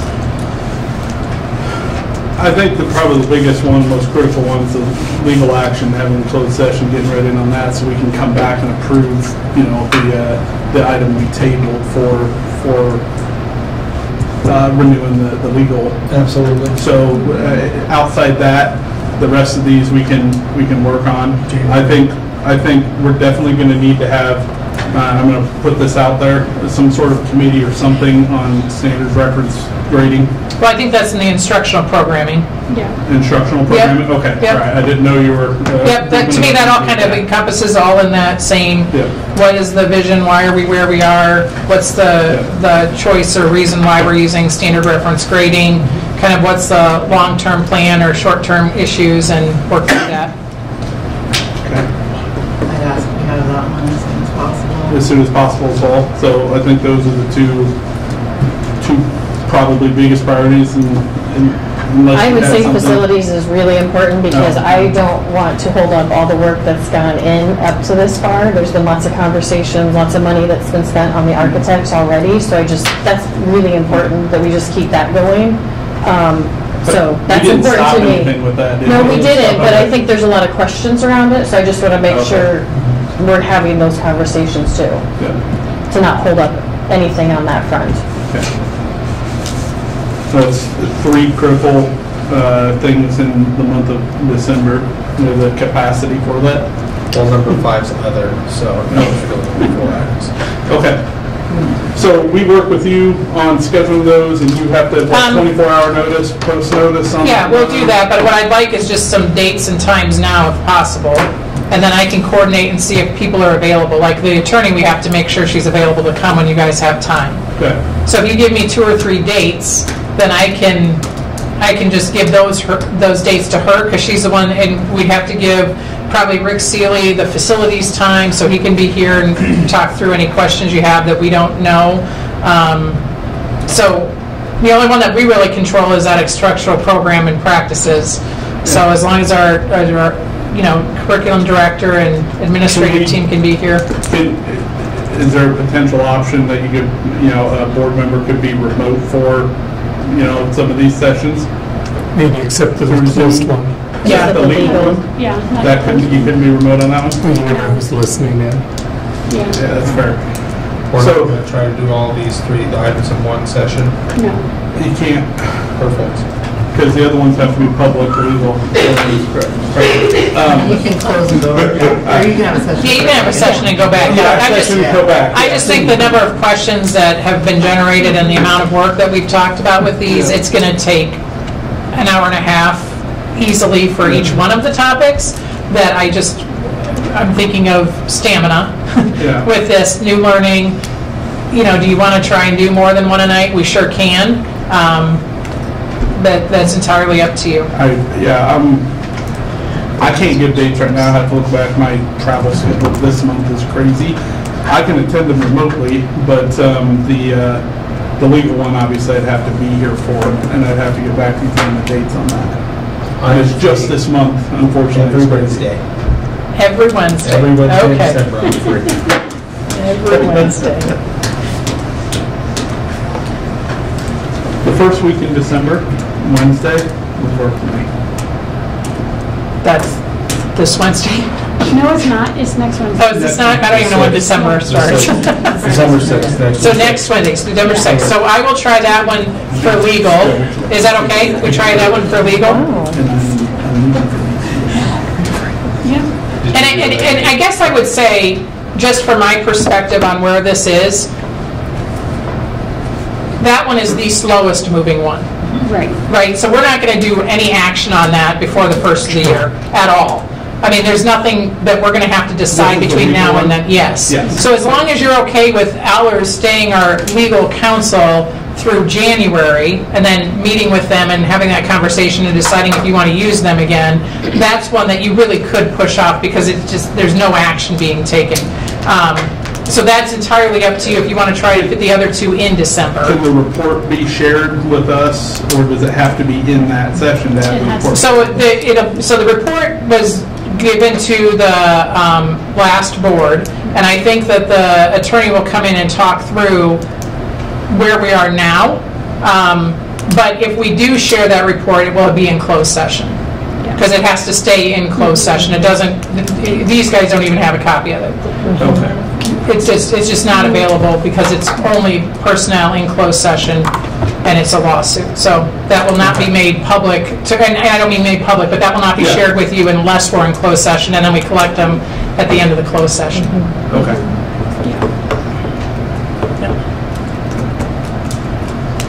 Wait till January for that one, or do we want that one quicker? I already told you my feelings on it.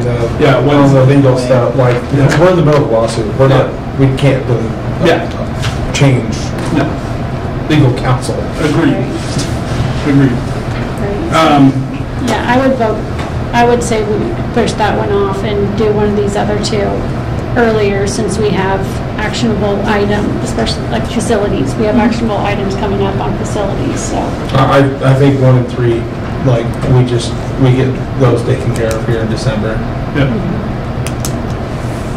So December 6th, do you have a preference for which one that is? And I'll have to check. Rick has stepped out, but I'll have to check with him.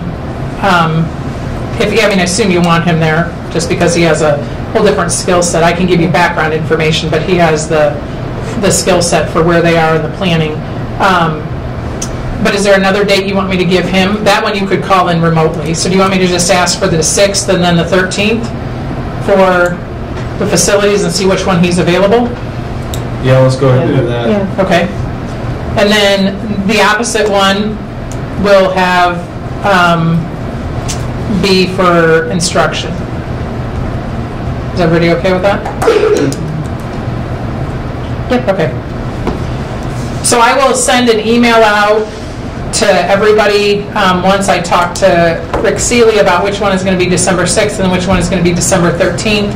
And then I'll probably have Heather just communicate out. We'll have 2 work sessions with the board on these dates and this topic, and then we'll publish the agenda the day before. I mean, it'll just say work session, but. Okay. Any other discussion on that one? No. All right. So the next meeting date and agenda items for regularly scheduled tentative meeting date is December 18th at 6 p.m. And that is a week early, because otherwise it's Christmas. Yes, yes.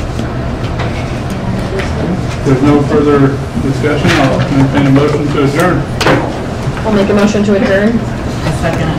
So properly moved and seconded. All those in favor? Aye. Opposed? Motion carries. Adjourned.